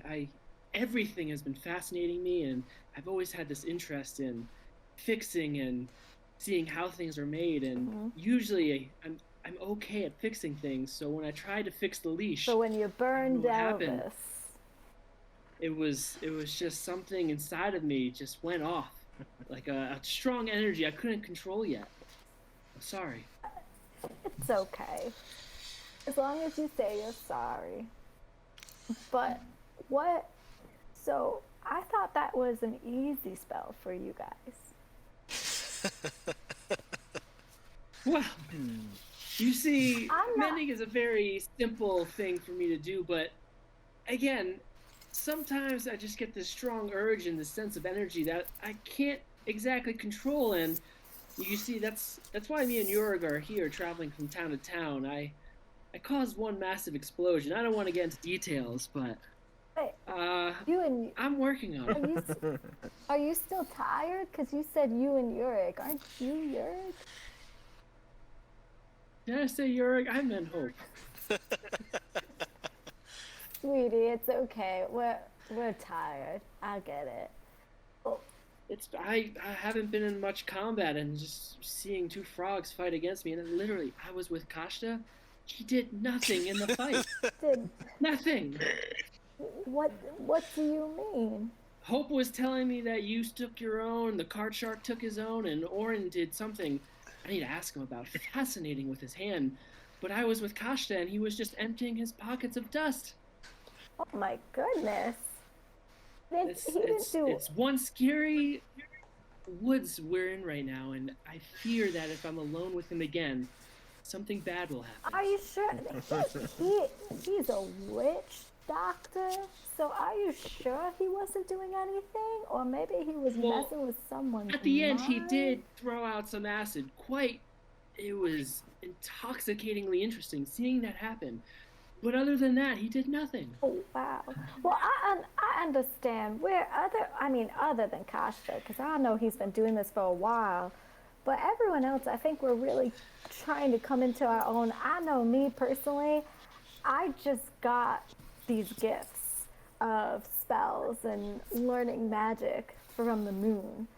So I thought your gift was standing in the field, scaring, the predators away from crops. I mean, I can do that too. I'm pretty good at that as well. Slow, Smooth, and Soft do have their way, in the farm. But no, I actually prayed to the moon when my people's farm kind of went under, and now I have these weird things too. So I know I make fun of your mending spell with whole Elvis, but Elvis is okay. I understand that you're trying. So I completely forgive you. I understand.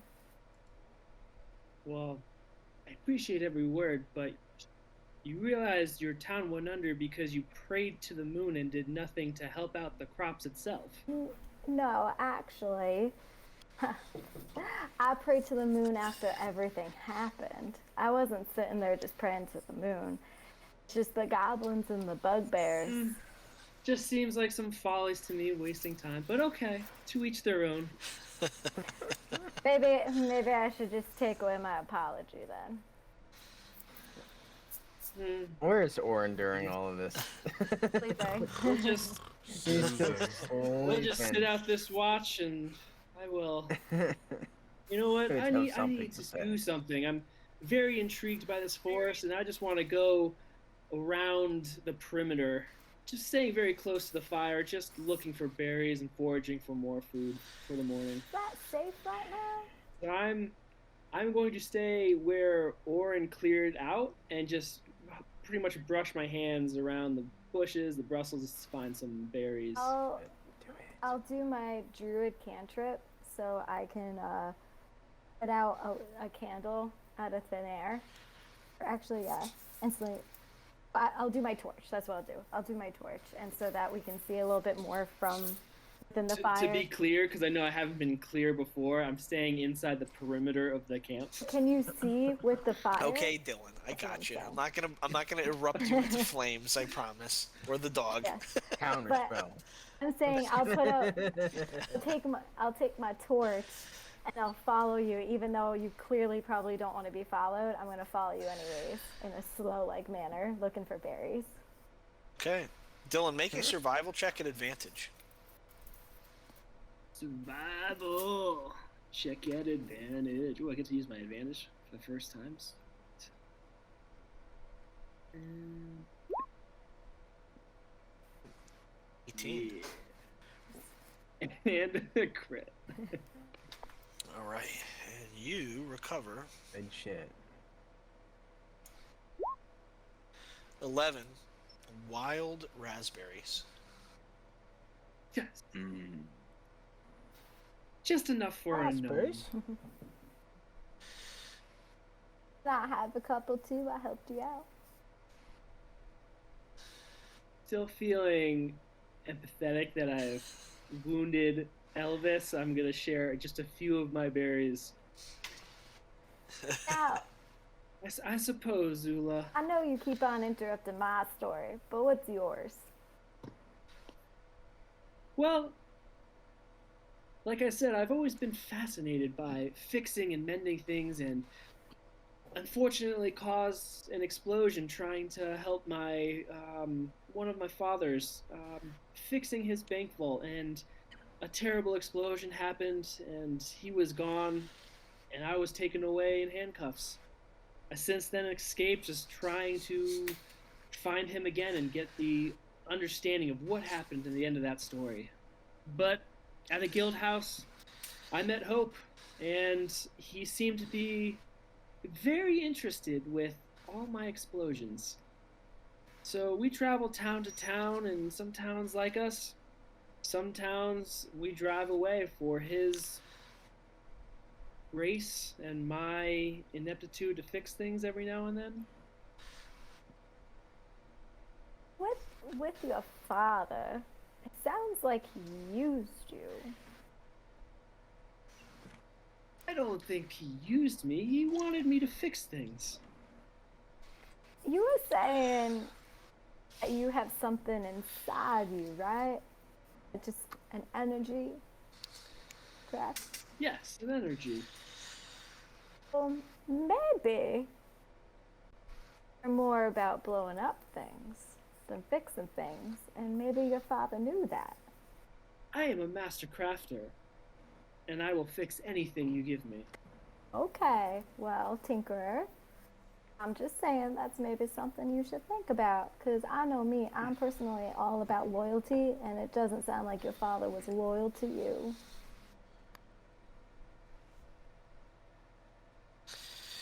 I reach into my breast pocket, put on my glasses, and there's a twig in front of me, and I snap the twig. And then to show that I'm a master fixer, I take out my tools, and I mend the two broken sticks together.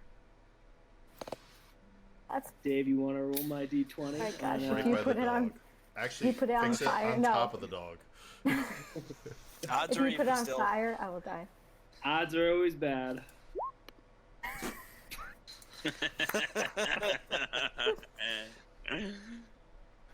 So I take out my tools and I start mending, and then my hand goes aflame. And then I quickly, in an erratic motion, just throw it at the stick. See what I mean? I'm still tired. Well, I'm just saying maybe you should use your focus on something like that. You a good, I mean, I bet you are a good fixer, and I bet Hope could.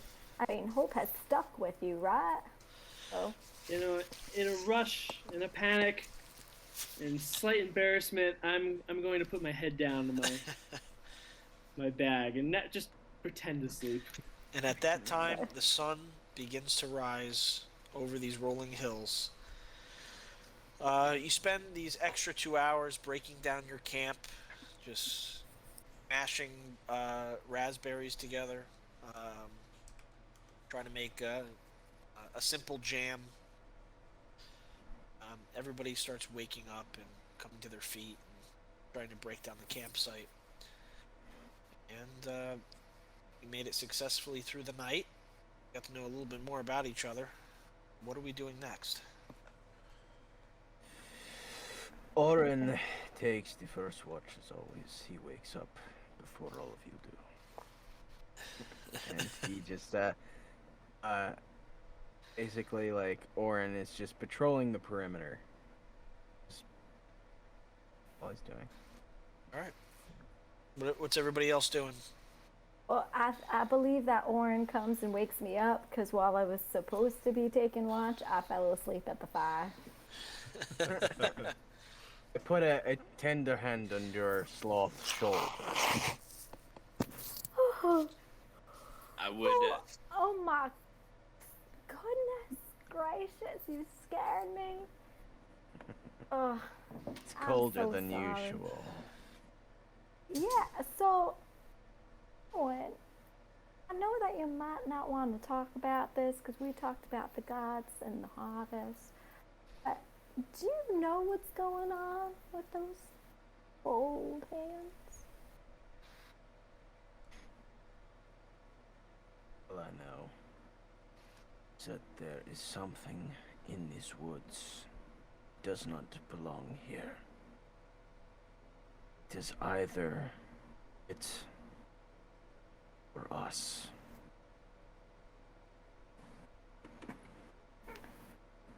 Well, I see. And you know these woods pretty well, right? I've known them all my life. So, maybe you've been gifted something to help us take out whatever's not supposed to be in these woods. As you know, the gods definitely do play a good part in something like that.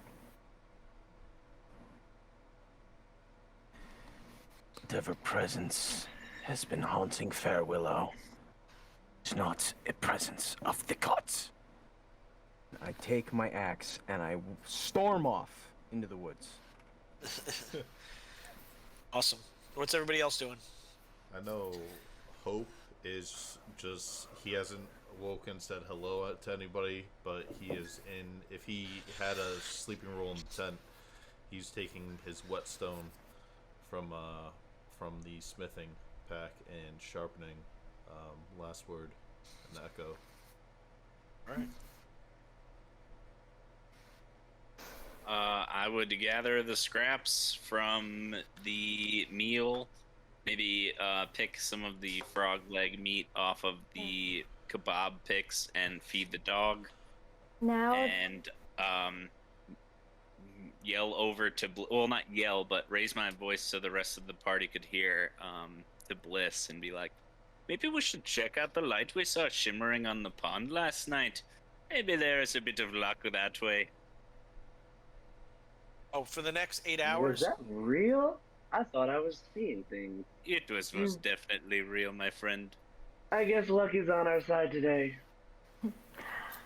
now that there's more light and the sun's up, can I look for more berries around the campfire area?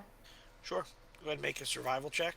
And Nick T, using the whetstone for the next 8 hours, you get a +1 bonus to the damage rolls with both your swords. Thick, dude. Oh, I did not know that. Thick, dude. How many uses do I have of the whetstone? D6. I was just using that roleplay wise. Now, if I know it's a resource. We'll say 10. Okay, 10. Okay, so I'll mark down. We'll make it like a healer's kit. Yeah. Okay, cool. I didn't know that. That's sick. I have D6. All of the little tools, and no matter how simple they may seem, are going to be useful from all your packs. All right, so is everybody... George dumps the perfume on himself, see what happens. So, Kashta mentions the flickering light beyond the pond. Tell the rest of the party this? Yes, I would have announced it very loudly so that everyone could hear. And seeing as Bliss has luck on his side today, I feel like maybe we should see what the cards hold. So, you think this light has something to do with that cave too? The darkness that's in there, where Oren's son might be. Well, we'll never know that, but I think it's best to always check out. Aye. Alright, I'm with you. Where's Oren? I saw him walking around. Yeah, we were talking a little bit before, and then he stormed off with his axe. There's a very nice tree here. I wish there was a big strapping man to fell it. Knock on the wood with my quarterstaff. Trying to call Oren, coax Oren back to the group. You're Bigfoot calling him? Yeah. So, I hear this. From the other side of the woods, the clearing. Head cocks around. I sort of just make my way. I'm just say, someone said it had a tree that needs felling. Maybe. It depends. Do you think this is teak or yew or birch? Like pretending not to know what the tree is, but trying to get Oren excited over wood. Most certainly birch. The best for the late winter burning. Burns for hours. And I immediately start chopping into it. I'm just like, Oh my god. I have it And down we in a have- matter of seconds. We have found the woodsman. Well, I just want to pat Kasha on the back, like on the shoulder, and be like, nicely done.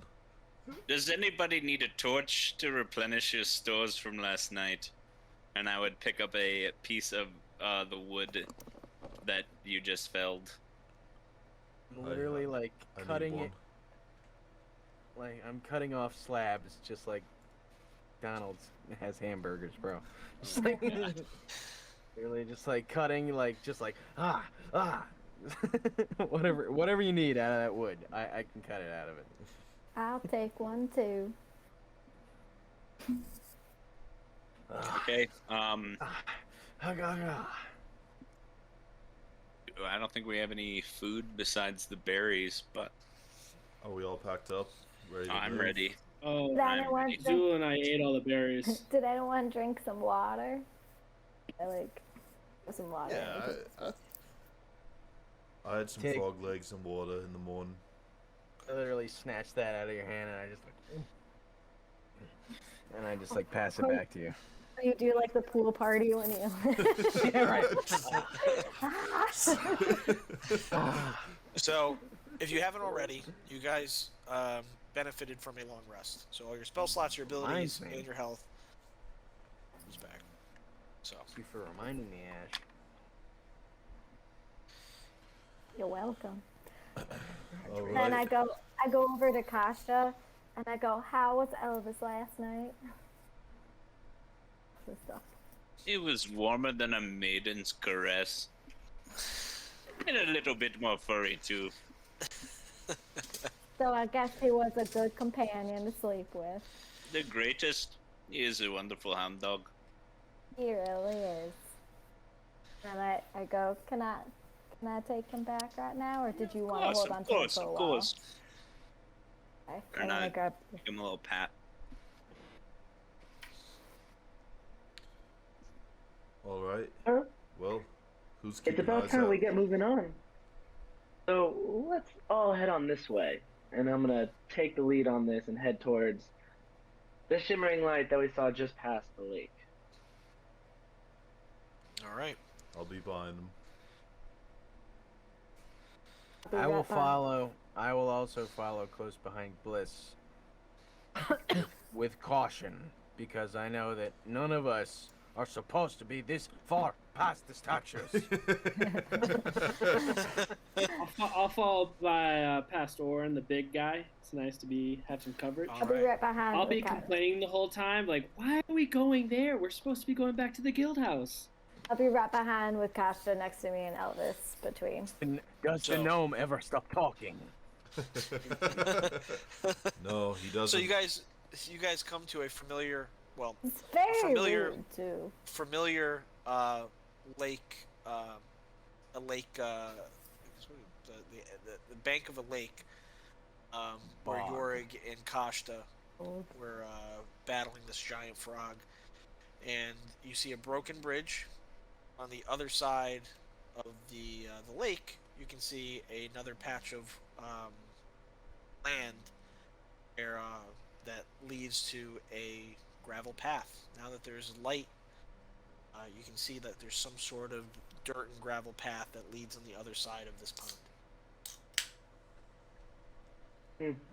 Well, let's keep the tinkering toddler back there, because he's not going to mend the bridge. But the gravel patch seems like our best bet. I'll have you know that I did take care of the biggest frog of the day last night here, while Kashta stood by and did nothing. Guys. This is the first time I'm hearing Dylan's character spew the feces from his mouth. And I would just look at him. Did nothing. I saved you from yourself. Yes, maybe you could show us a little magic and work together with the lumbermen and build us a new bridge. Am I able to mend that much of a bridge? Absolutely not. Not even if we had the wood? No, like the mending spell is like, Oh, okay. my mug's handle fell off. Oh, I gotcha. 2 lengths I gotcha. of rope. Like, I just that's, meant because he was an engineer that maybe we could do something useful. So the gravel path it is. Perhaps we do not Well, it's across the lake.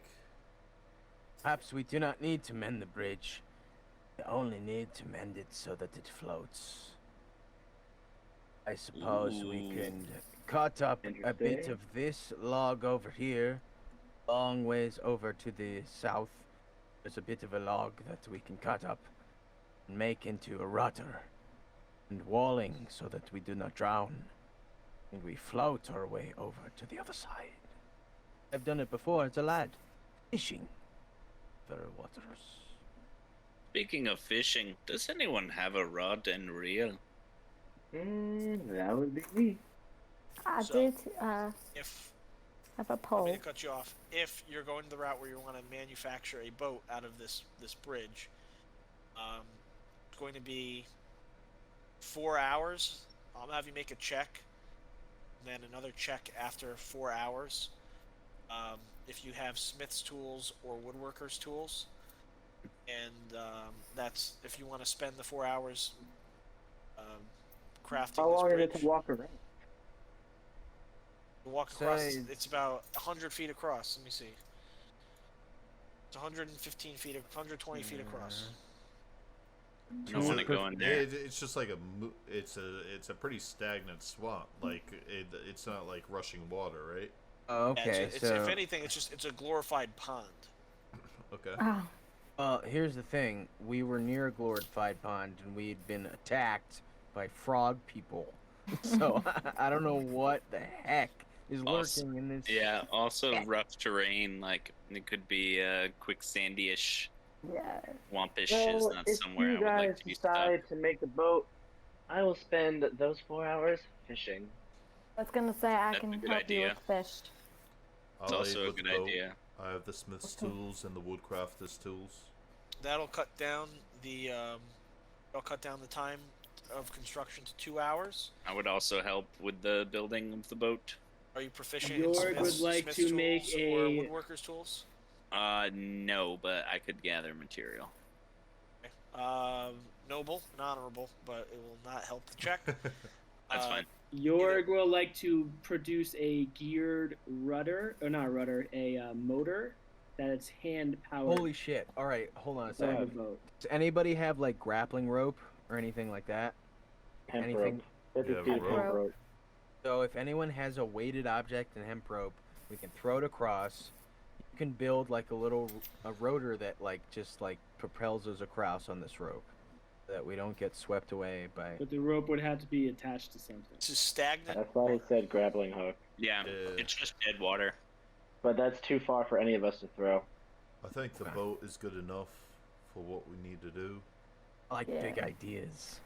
Well, and listen, I can sit. Let's build an an airplane. Let's build a stealth Let's build an airship to go across this pond.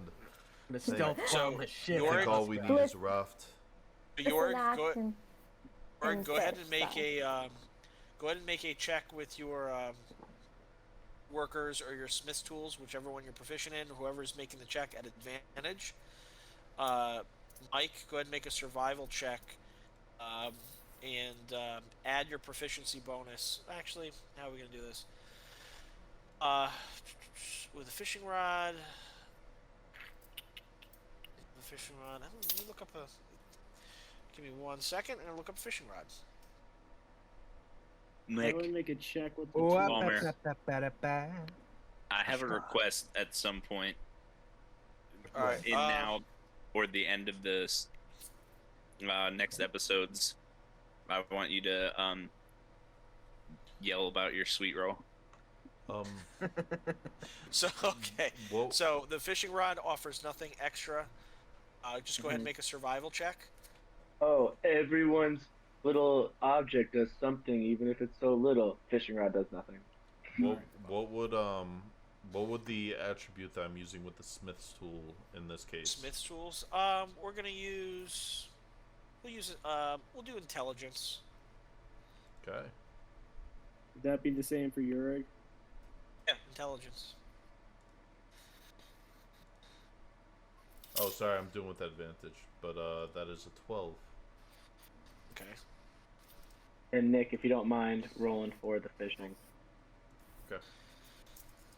A survival. What was it for the survival? Yep, survival check. How did you roll that? 22. Awesome. So if you go to if you're proficient with the tool set, it's pretty cool. If you click on the gear next to it, it should be a query attribute at first. That's why I asked Dave, what attribute am I using, and then I selected intelligence, and then I refreshed it and just clicked on Smith's tools. So with Oh, gotcha. so with Bliss is able to pull 3 1-pound fish from this pond.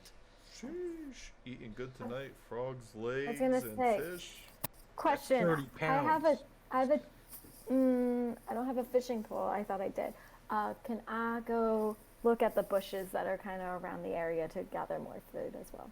All right, we'll see if you can. Try to make a survival check. And you're using your glass blowers tools. No, so my D20 is supposed to be Smith's tools, and I didn't update the roll 20 sheet. Right. Ashley, 17. 17.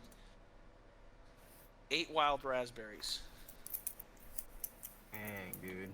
Those go great with fish. No lie. Yorick got more last night. Yeah, he did. how is that possible? Well, because his roll was a little higher. Or perhaps he's a little shorter. Ha ha ha ha. So, the 2 hours elapse. Who is the primary person who's constructing this boat? I'm listening to Oren's lead and Jorg's lead. I'm just a tool. Oh, for I'm them. just making the mechanical rudder. I'm not doing anything with the boat. I repair this front end here. obviously. Whoever is contributing, make another check with either your wood carver's tools or your smith's tools. So, Dave, just a question. I have woodcarver's tools. I'm not proficient with them, so Don't add your proficiency. Well, I was gonna use smith's tools. You can do that. Either or will work. So yeah. still intelligence.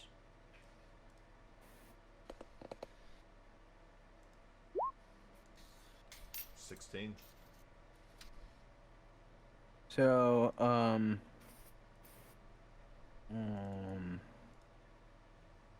right. No, I was thinking I could cast some sort of mend spell, but I don't think I have that yet because I'm like a nubile. So, you're helping with the construction, are you, Loreno? I'm listening to your orders. I'm your tool. With the Yeah, you gotta make the next check. I did a 16. This will have to do. Dave, if you right click it and set it as a picture, It's a lot more like malleable. I got it. Well, it's Alright, not so you going to win any successfully- beauty. Oh, You go for successfully it. craft a simple raft, and it is just gently floating on the surface of this mucky water. Good time for that pole. I had my 10-foot pole. Well, it's not going to win any beauty contests, but it will get us across this bog. Sounds good. Before I'm very proud of my invention. So with my ink and ink pen, I'm going to write Yorick Bomb Incorporated on my mechanical gears. Awesome. You are a very strange gnome. Before we go across, I want to take the fish and berries that Bliss and I got and do the purified food and drink on it. I gotcha. Should we take some water skins as well? Fill up this mucky water and I can purify it. Yeah. How many water skins do you guys have total? I've Two got in my one. pack. All of ours plus the 3 we found. So 9. Yep. So you have 9 water skins. So we fill that all up too. So the fish is all purified, the raspberries are all purified, and so it's all that water. Awesome. All right. Who wants So, to go across do we- first? Do we all go across at once, or we take turns? No, we most certainly do not. Well, I'm light enough. I'll step I on am. the raft. 3 at a time. That sounds about right. One of them has to be 4 because of Elvis. Oh, I'll be Elvis. on the first trip. Yes. Right? I'm already I'll on the hop raft. on as well. I'm just very Alright, light so- and jumping up and down. Bliss, Try to Jorg, and get clamber Loreno. up on there. Oren and Loreno. Alright. See you on the other side, guys. So how is this propelled? My hand cranked. So I turn this Like a rudder, almost like a arm bike, water wheel? and it just mechanical wheels. Yeah. Alright, cool. So and you're able to successfully get yourself across. How's the boat coming As back? Oren, Oh no! We One should have person has to fallen go with back. One person has to keep on going. It's your creation, Jorg. You've got this. Yes, And no. I- You know what you're doing. I just like there's no. So the rest are on there. So who's jumping on? The last one jumping on. I'll jump what would on. you say the weight limit for something like Yeah. this is? You can try and see what it is. I like how we constructed a boat and thought we needed to go back. Alright? Oh my god, we got everything perfect except for that part. Maybe 3 trips. Yeah, I can stay here with Elvis if you want to go back and forth one more time because I don't know if we'll Sure. rock it. Or, Oh, I must sorry admit, not to like this woman. I must admit, little gnome. Strange as you are quite clever with your machines. So he starts up the paddle wheel. He's turning it. You can hear like the blunt thuds against the water as each paddle hits the water, and they get across. Orange across. Still not everyone. Oh, Bless 2 more times. All right. So Kashta, Lula, and Elvis. Elvis. Would you like me to pat or gnome? Is specifically designed for me. I'll handle it from here. That is fine with me. It's not like you'll do anything anyway. back across. At least I won't set the dog on fire. Successfully It's make it across. It's okay, Elvis. It's okay. Don't worry. So, you successfully make it across the pond. No issues. Continue to walk and walk and walk. A little bit of confidence in your step. made it through your night, there was a surprise attack from these strange creatures. Came out on top. Everybody's well fed and rested. You're proud of your work. I mean, you're able to fashion a raft, and you're noticing that as you're walking slightly uphill, the ground is becoming less and less damp and wet. You have more stable footing. Now, you start rounding the different hills and mounds of forest. Right? Come to a clearing where there is a flattened out area where there's several felled trees, stumps. There's a stone altar that appears very, very old. 3 standing stones and 3 gravestones.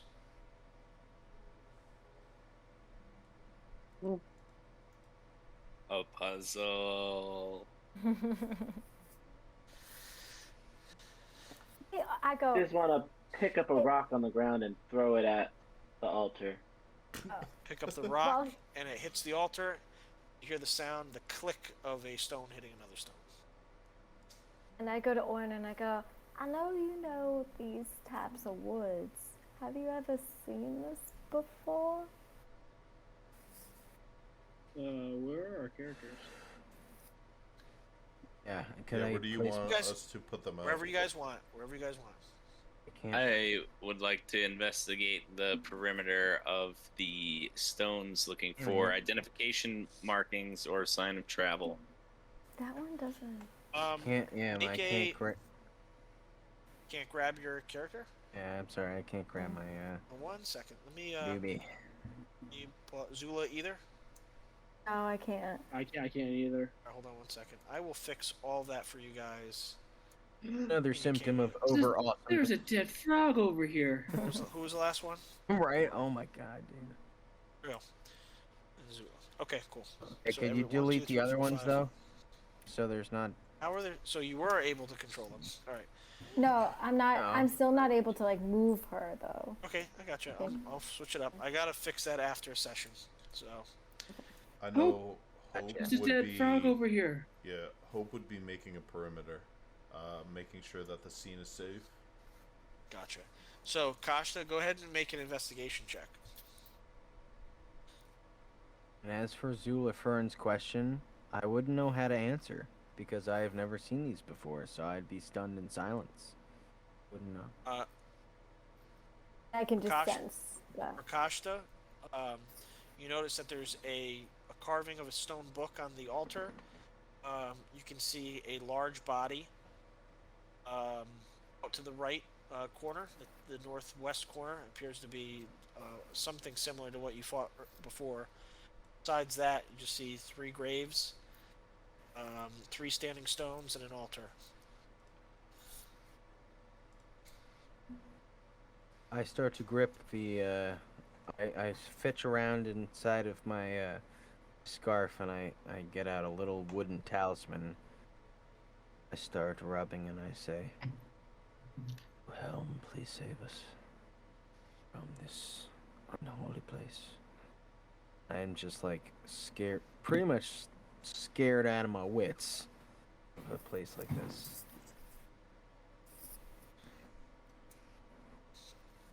If I'm making my rounds, I'd imagine I come across that frog to the right. Tell me how you're investigating it. I'm not investigating. I'm just saying I'd probably end up coming upon it. Seems to be bloodshed over here. Somebody with keen eyes might be able to figure out what happened. I can I could move over, but I can't grab my. I mean, I'm not moving my character either. But like, I'm just Oh, like I see. RPing. Same. right now. Well, I just wanted to lend an eye to see. Again, Oren, like, you know, he's dealt with a lot of things, but like giant frog creatures is not really on his list. So he looks and he's like, whatever it was, it took off that way.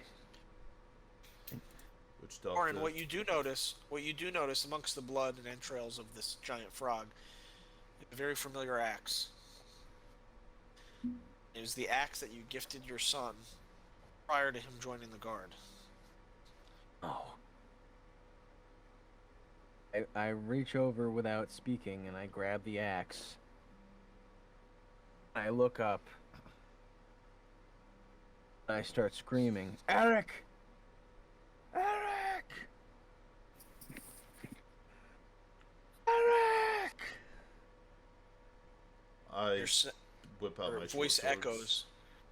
Your voice echoes out into the greater forest.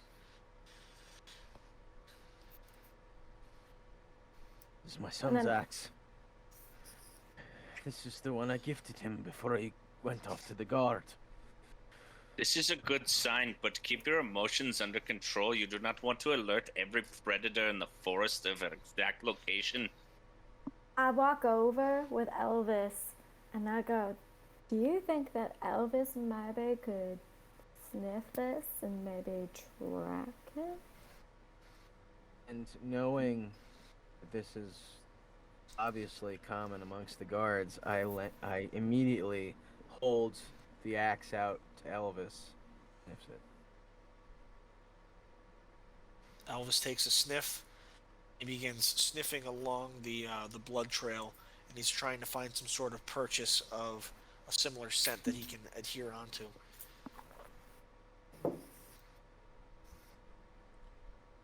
Well, While he's you go go, ahead, Nick. Kasha. You're good, Kasha. You go. Okay, while he's doing that, I would like to examine the book that's on the stone altar. I will be helping Kasha because that's what I was going to be doing. My boy, my boy. Great Alright. minds think alike. No doubt. Does Who's got anybody... Fingers ready. Alright, do you speak... Does anybody speak Dwarvish? I do. Oh, okay, awesome. We actually have somebody who speaks Dwarvish. Yes. Alright. Hey, I Okay. was part of the Northern Dwarven Guilds. I picked up a few things. Alright. This is... You're reading it. In Dwarvish, it says... Altar of the Yaves Brothers. Hold on, I want to type this down. Altar of the Yaves. Yaves. L-L-A-V-E-S. Yaves Brothers.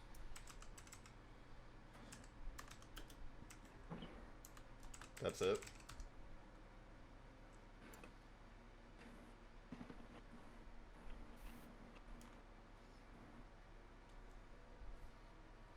Here, I'm going to put in the chat.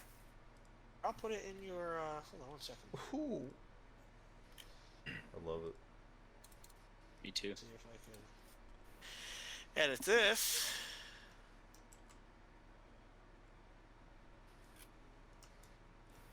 Okay. So the Dwarvish is on top.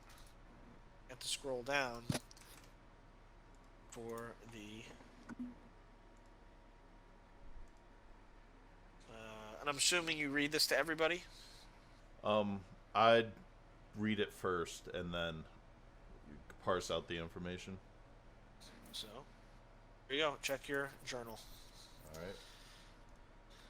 For anybody that wants to cheat, it's on stream. All right. Wow.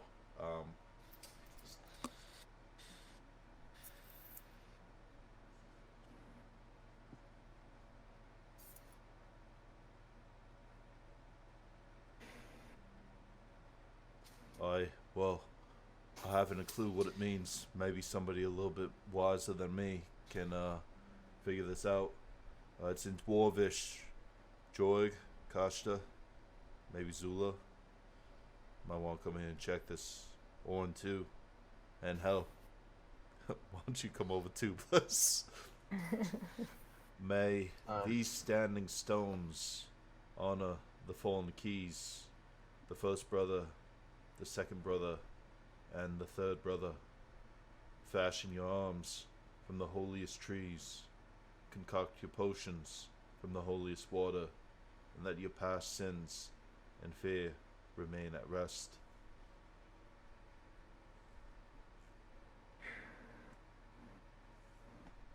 I will copy and paste that into chat now that I've read it to you.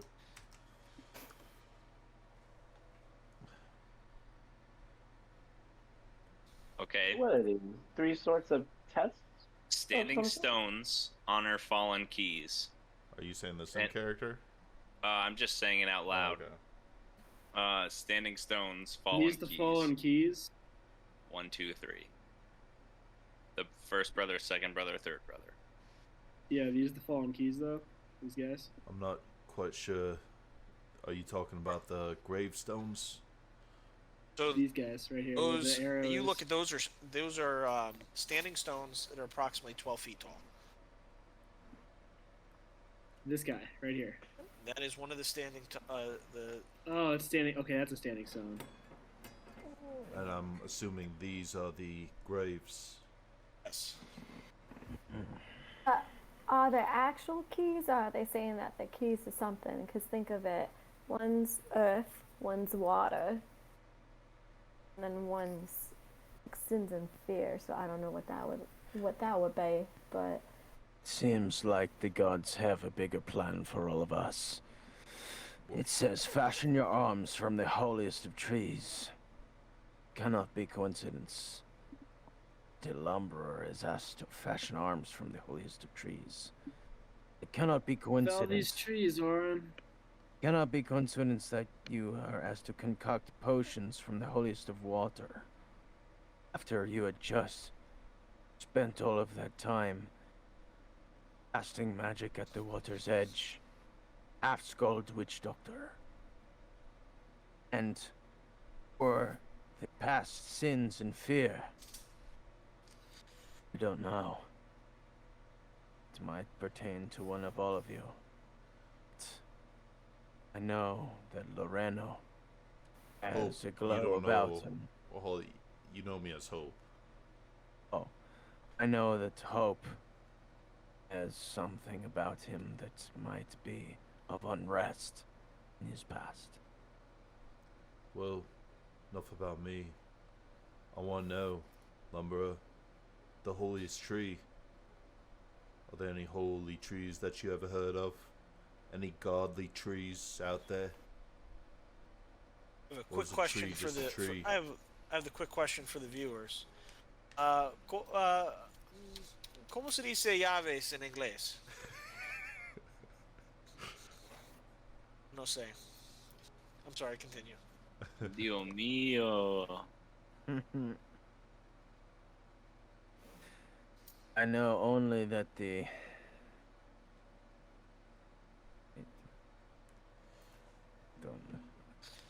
All I know is I see 3 gravestones. This book reads of 3 brothers. They should be laid to rest, and they should be rested here. I don't think we should mess with the graves and taint this ground any further. That is interesting, because I was going to suggest that we dig them up. As a witch have doctor the gods would. no mercy. Witch doctor, you plague us with your very thoughts. It says the brothers are the keys, and the keys are right here in the ground. Well, Not to defile the bodies of those who have passed on. It is their altar, and it is their poem, so it is what they would have wanted, no? Which of you have a shovel? I was gonna ask Gods the have same thing. mercy. I'm When certainly we- not having a hand in this. and the thing is, it says the fallen keys, but Elvis, dig! they're the key brothers. Oh, Elvis, So- stop. Stop digging. No. Who's a good boy? I'm gonna use part of the wood from the torch that we have and start digging through the earth.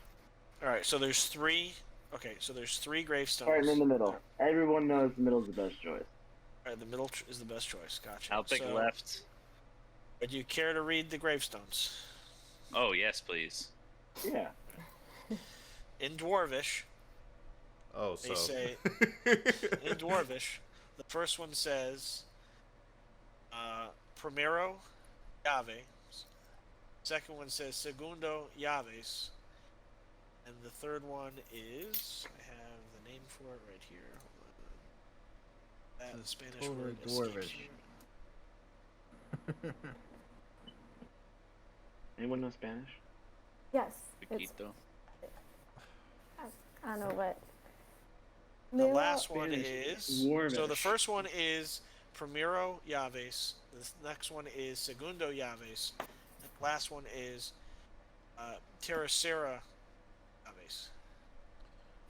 Well, While first- they're Second brother and third while brother. they're trying to read Dwarvish, I want to try to recall.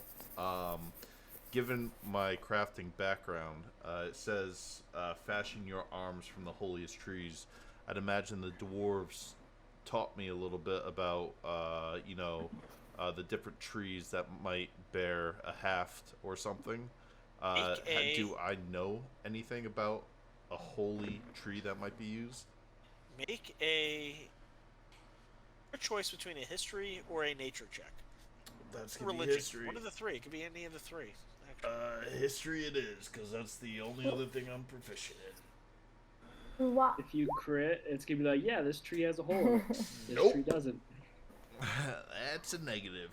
Guys. The dwarves Love- tell you that just the straightest wood coming from the straightest trees is what's usually made to fashion like pole arms.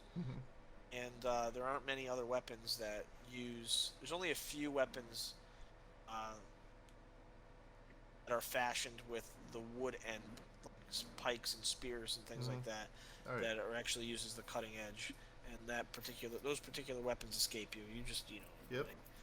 Makes sense. And if you read, and it's curious because this family name Yaves translate in dwarvish to keys.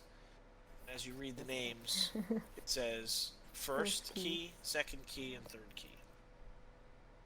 The gravestones. I was just gonna say that.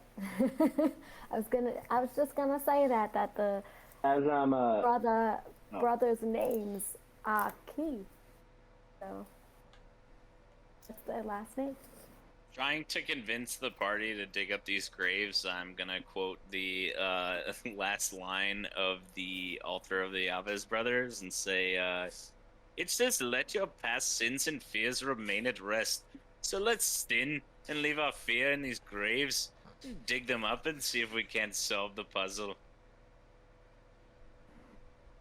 As I've been digging this entire time, I just look All right, you look up. Yorig, hoping he'd maybe have picked up that I'm just using the stick, and maybe he would have fashioned something to make this faster.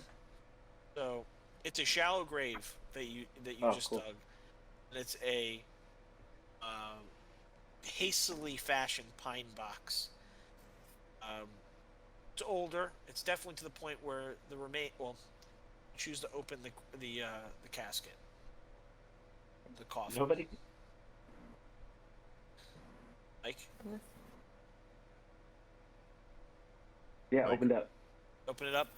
There is a what could be assumed to be a dwarvish skeleton of a man in traveler's but finely made traveler's clothing, and in his hands is a how can I describe it? It's a sort a marble, almost like a polished marble sphere that he has in his hands, and he is basically almost entirely a skeleton. Well, I don't think you'll be needing this. And I take it. Okay, and then its fingers all snap under you pulling the thing out of the casket, and you have this finely polished marble sphere. And I'm just moving it in between my fingers so smoothly, and then making it disappear and come into this hand, and It's about the size of a softball. never mind, I was not doing any of those things. I keep Unless you forgetting. got some big hands. You would make a fine corpse stealer, Chuck. And I'll be tossing mine back now, sitting in the shallow grave with my legs up. Well, skeleton man, what'd you find there? Yeah, as I'm just that was watching, happening, hoping. I would imagine that I would be unboxing the corpse on the left. So the first brother. Yes. So same thing, a larger dwarvish skeleton. He's also holding a sphere, a carved wooden sphere of about the same size. I would take it and deftly behind the back pass it to Mike or to Bliss. Okay. Like in a jolly nature, like Interesting. grave digging is a very common thing among witch Like a doctors. nonchalant kind of. Doesn't say, bother me at all. Yeah. Just take this. I got Yeah. that. I'm gonna just start juggling with one hand, Hey, and I'll be looking around. Interesting. Was the I'm gonna third one go. being dug up? I don't know. Yorig is going to be digging up the third grave just because I'm so interested to see what might be in the hands of these skeleton people. So, dig up the last one. Open it up. This skeleton is almost like a charcoal color. There's something different about just the color of the bones itself. When you look at the face of the skeleton, or mostly skeleton, you see fangs down in the top of the upper jaw. He's holding this dark ebony, a polished sphere, and just above the sphere is a wooden stake in his chest. Well, this is not a normal dwarf. However, this ivory is fascinating. Ebony. Kashto, what do you make of this? I would bend right over in the face of the dwarf and examine the eye teeth, if you would, and determine if between that and the wooden stake, what kind of ailment failed this creature. Okay, medicine check.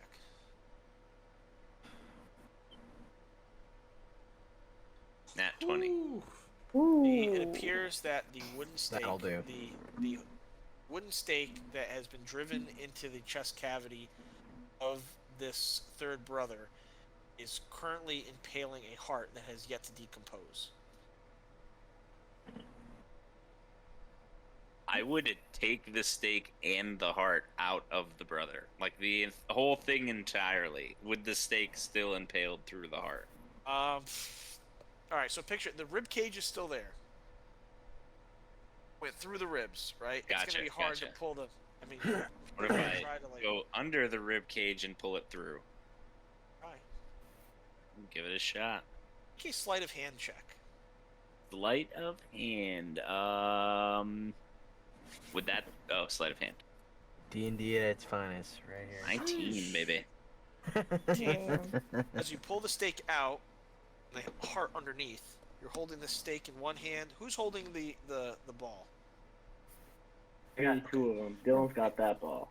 Gotcha. So you have the heart in one hand, you have the stake in the other, and you start to notice. I would have pulled them out as one piece. That's what I Trying would to have figure tried out to how- do. So I'm trying. Oh, so you push the stake down. Push it down and pull the whole thing out so the stake Oh, never okay, comes gotcha. Okay, unpaled cool. from the heart. Gotcha. So you see a tacky, just barely wet heart with this Yum. this heart Yummy. with a stake driven through it. And you have it in your hand.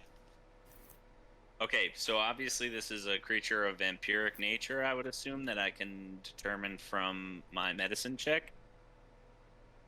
Right? The long eye teeth and the stake through the heart. Did we lose somebody? No, everyone's here. Oh, we're good. No, we're good. Yeah. You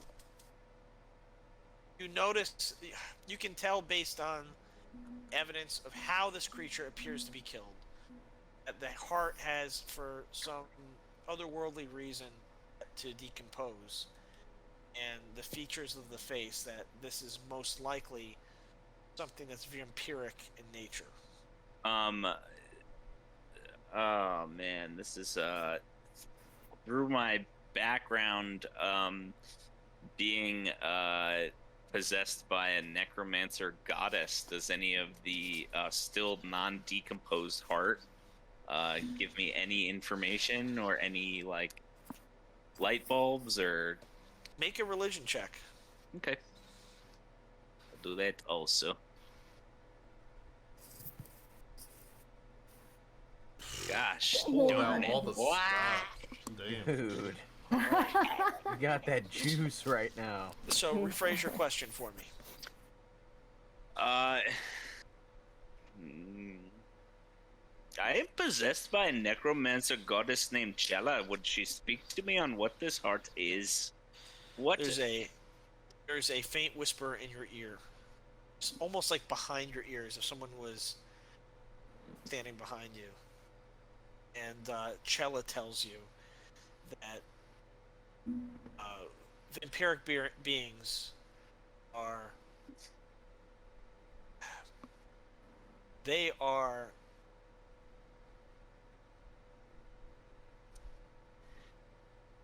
He tells you that they are unpure in terms of undead, where they have their own will, still retain a will in addition to their undeath. Therefore, they cannot be slaves or controlled, or very easily controlled.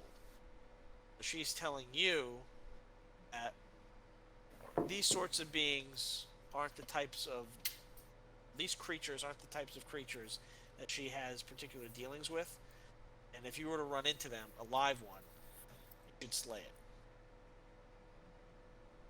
I would have to slay it? You wouldn't have to.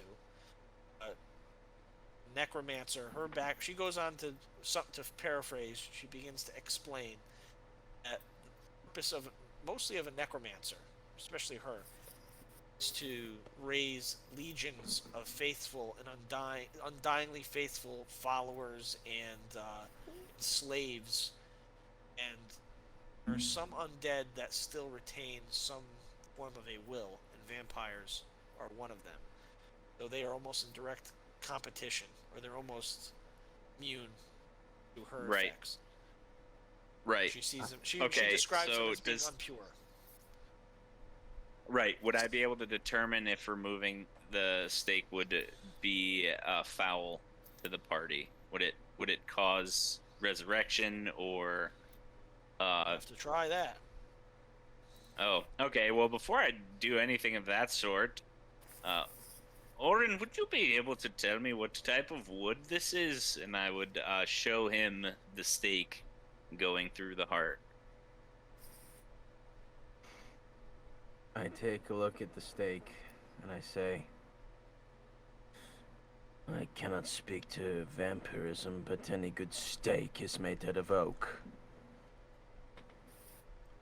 As he's explaining this, Oren is just walking along the standing stones. You can see he's running his fingers across tree stumps. Appear to be oak trees that have been felled. Possible that this particular stake was made from one of these oak trees. I'd also take a moment as I'm watching you guys defile these graves, and then go and fashion your arms from the holiest trees, concoct your potions from the holiest waters, and let your past sins and fear remain at rest. Maybe this was supposed to be at rest. And on that note, we're going to end the session. Oh, that's a good point to end it on. Wow. Guys, I want to eat the heart. Honestly, can we like fucking... Everything in me tells me to eat it. So, hope you guys enjoyed episode 2. This was a lot of fun. I wanted to try something new with the back and forth with the combat. I apologize for the technical things that should have been addressed. I think I addressed them in stream with the tokens and things like that on the player's end, but it has nothing to do with you guys. So, as per tradition, this is the way. We're going to start... who are we going to start with today? Let's start with Mike. Mike, what do you feel about this session? It was refreshing, especially since I thought we were going to start right away in combat, and we actually started with more dialogue just to set the scene. I thought that was a great way to enter everything, especially when we were in our kind of long rest and you heard more conversations between the characters and how, like, we still don't know much about each other. We're just digging up little tidbits here and there. We're not diving super deep. We're just getting, just on the surface level, just because as you would with any party and as you come across anyone new, like it takes time to build this kind of trust. So, you're picking bits and pieces from everyone little by little, and you can slowly start to see these relationships start to build up. So I thought those social cues, social interactions were just awesome to have because I know it's going to flourish more and more as we see these sessions go on. But finishing up our, first combat, come on, Frog's got nothing on us. Like, we're I'm sweating. we're a bunch of like, Frog, what? niggas setting up in one hip. Yeah, but yeah, I thought it was awesome. Great session. Yeah, I had a blast too. Like, I think you hit the nail on the head. The roleplay stuff, that was all spectacular. Dill, what about you? Yeah, I do the same thing, just having like that long rest of dialogue between pairs of people, just to get more character depth and like some trying to figure out like who's doing what. Nick just role playing a whetstone and getting a +1 out of it just randomly is pretty cool. Curious to see if everyone's gonna see Kashta the way I see him, as like just doing nothing. So, but yeah, no, the whole vampire thing, and he's probably gonna eat. He's gonna eat the heart. Hope he eats the heart and like turns into a vampire. Awesome, Kashta. Yeah.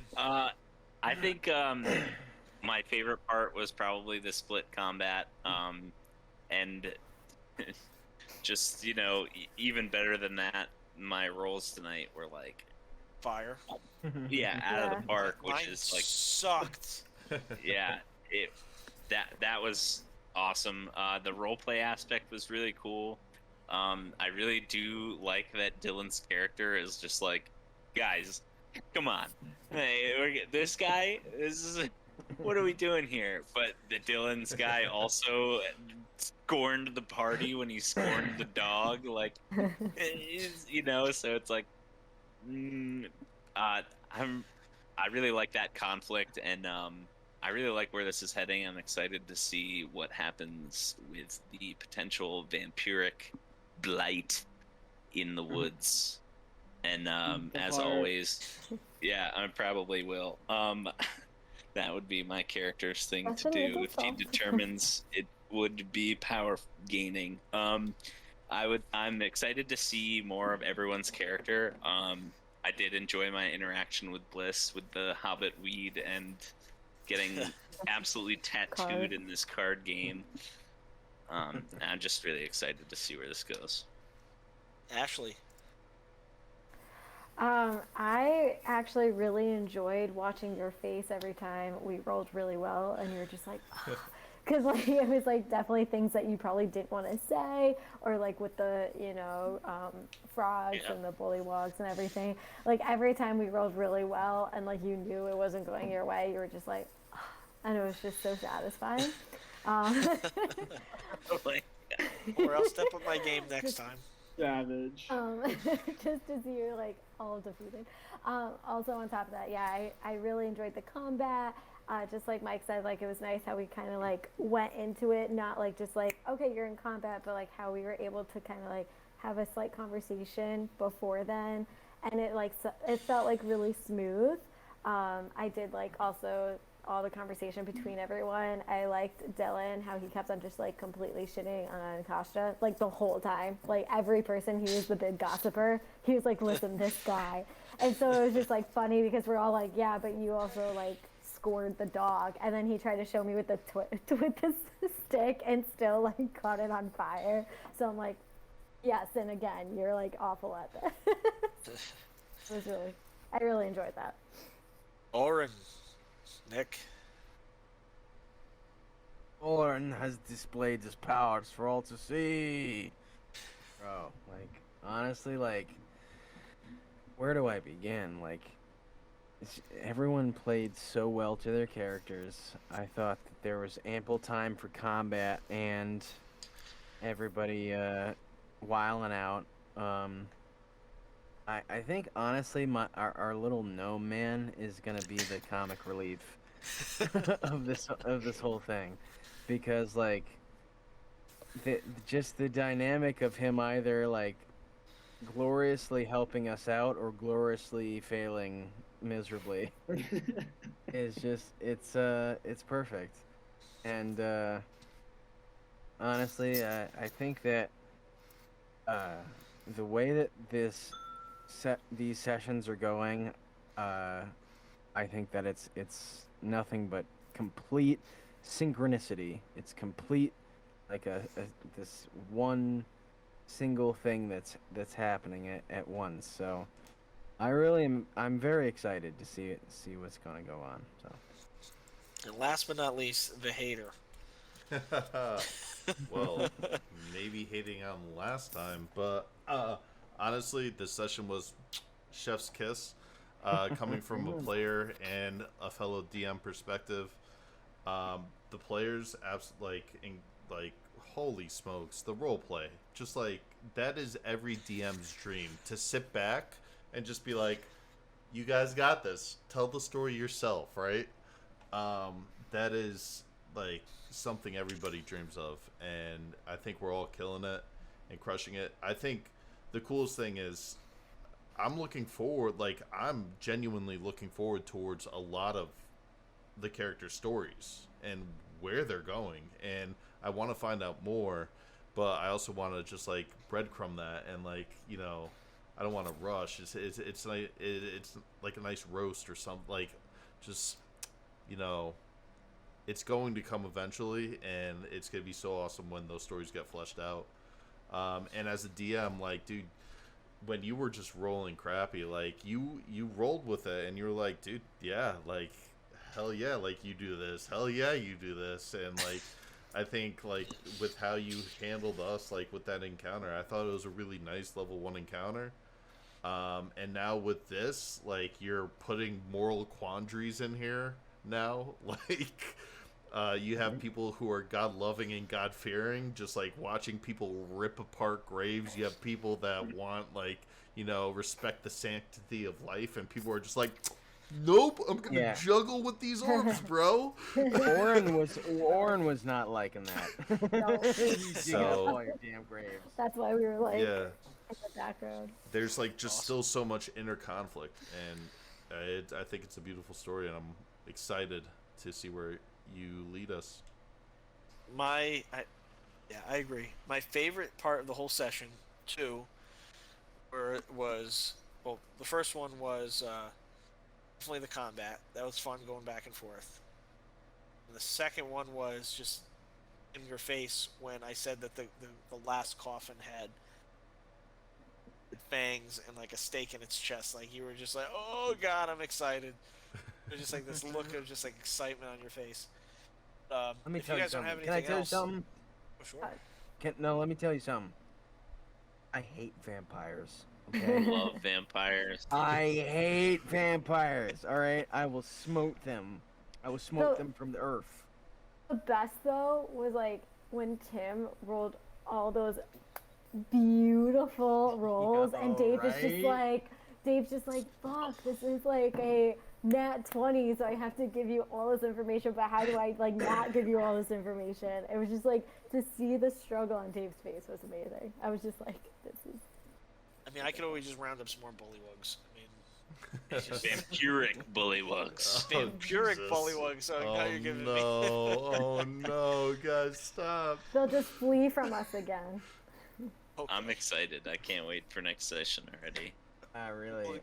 Oh, next session we're doing August 25th. Was that the next one? Yeah. 25th? 25th of August, right? Was that it? 25th of August. I'm down for that. think we I'm voted on available. it, but I don't remember the date. Yeah, okay, yeah, it is the 25th. Okay, Wednesday. yes. Wednesday, the 25th of August. I know it's a little bit of a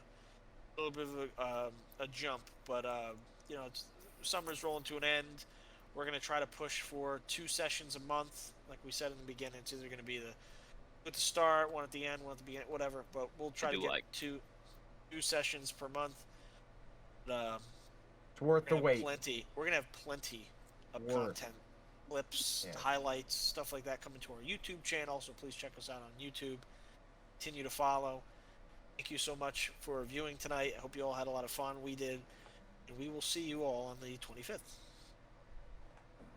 So long. Goodbye.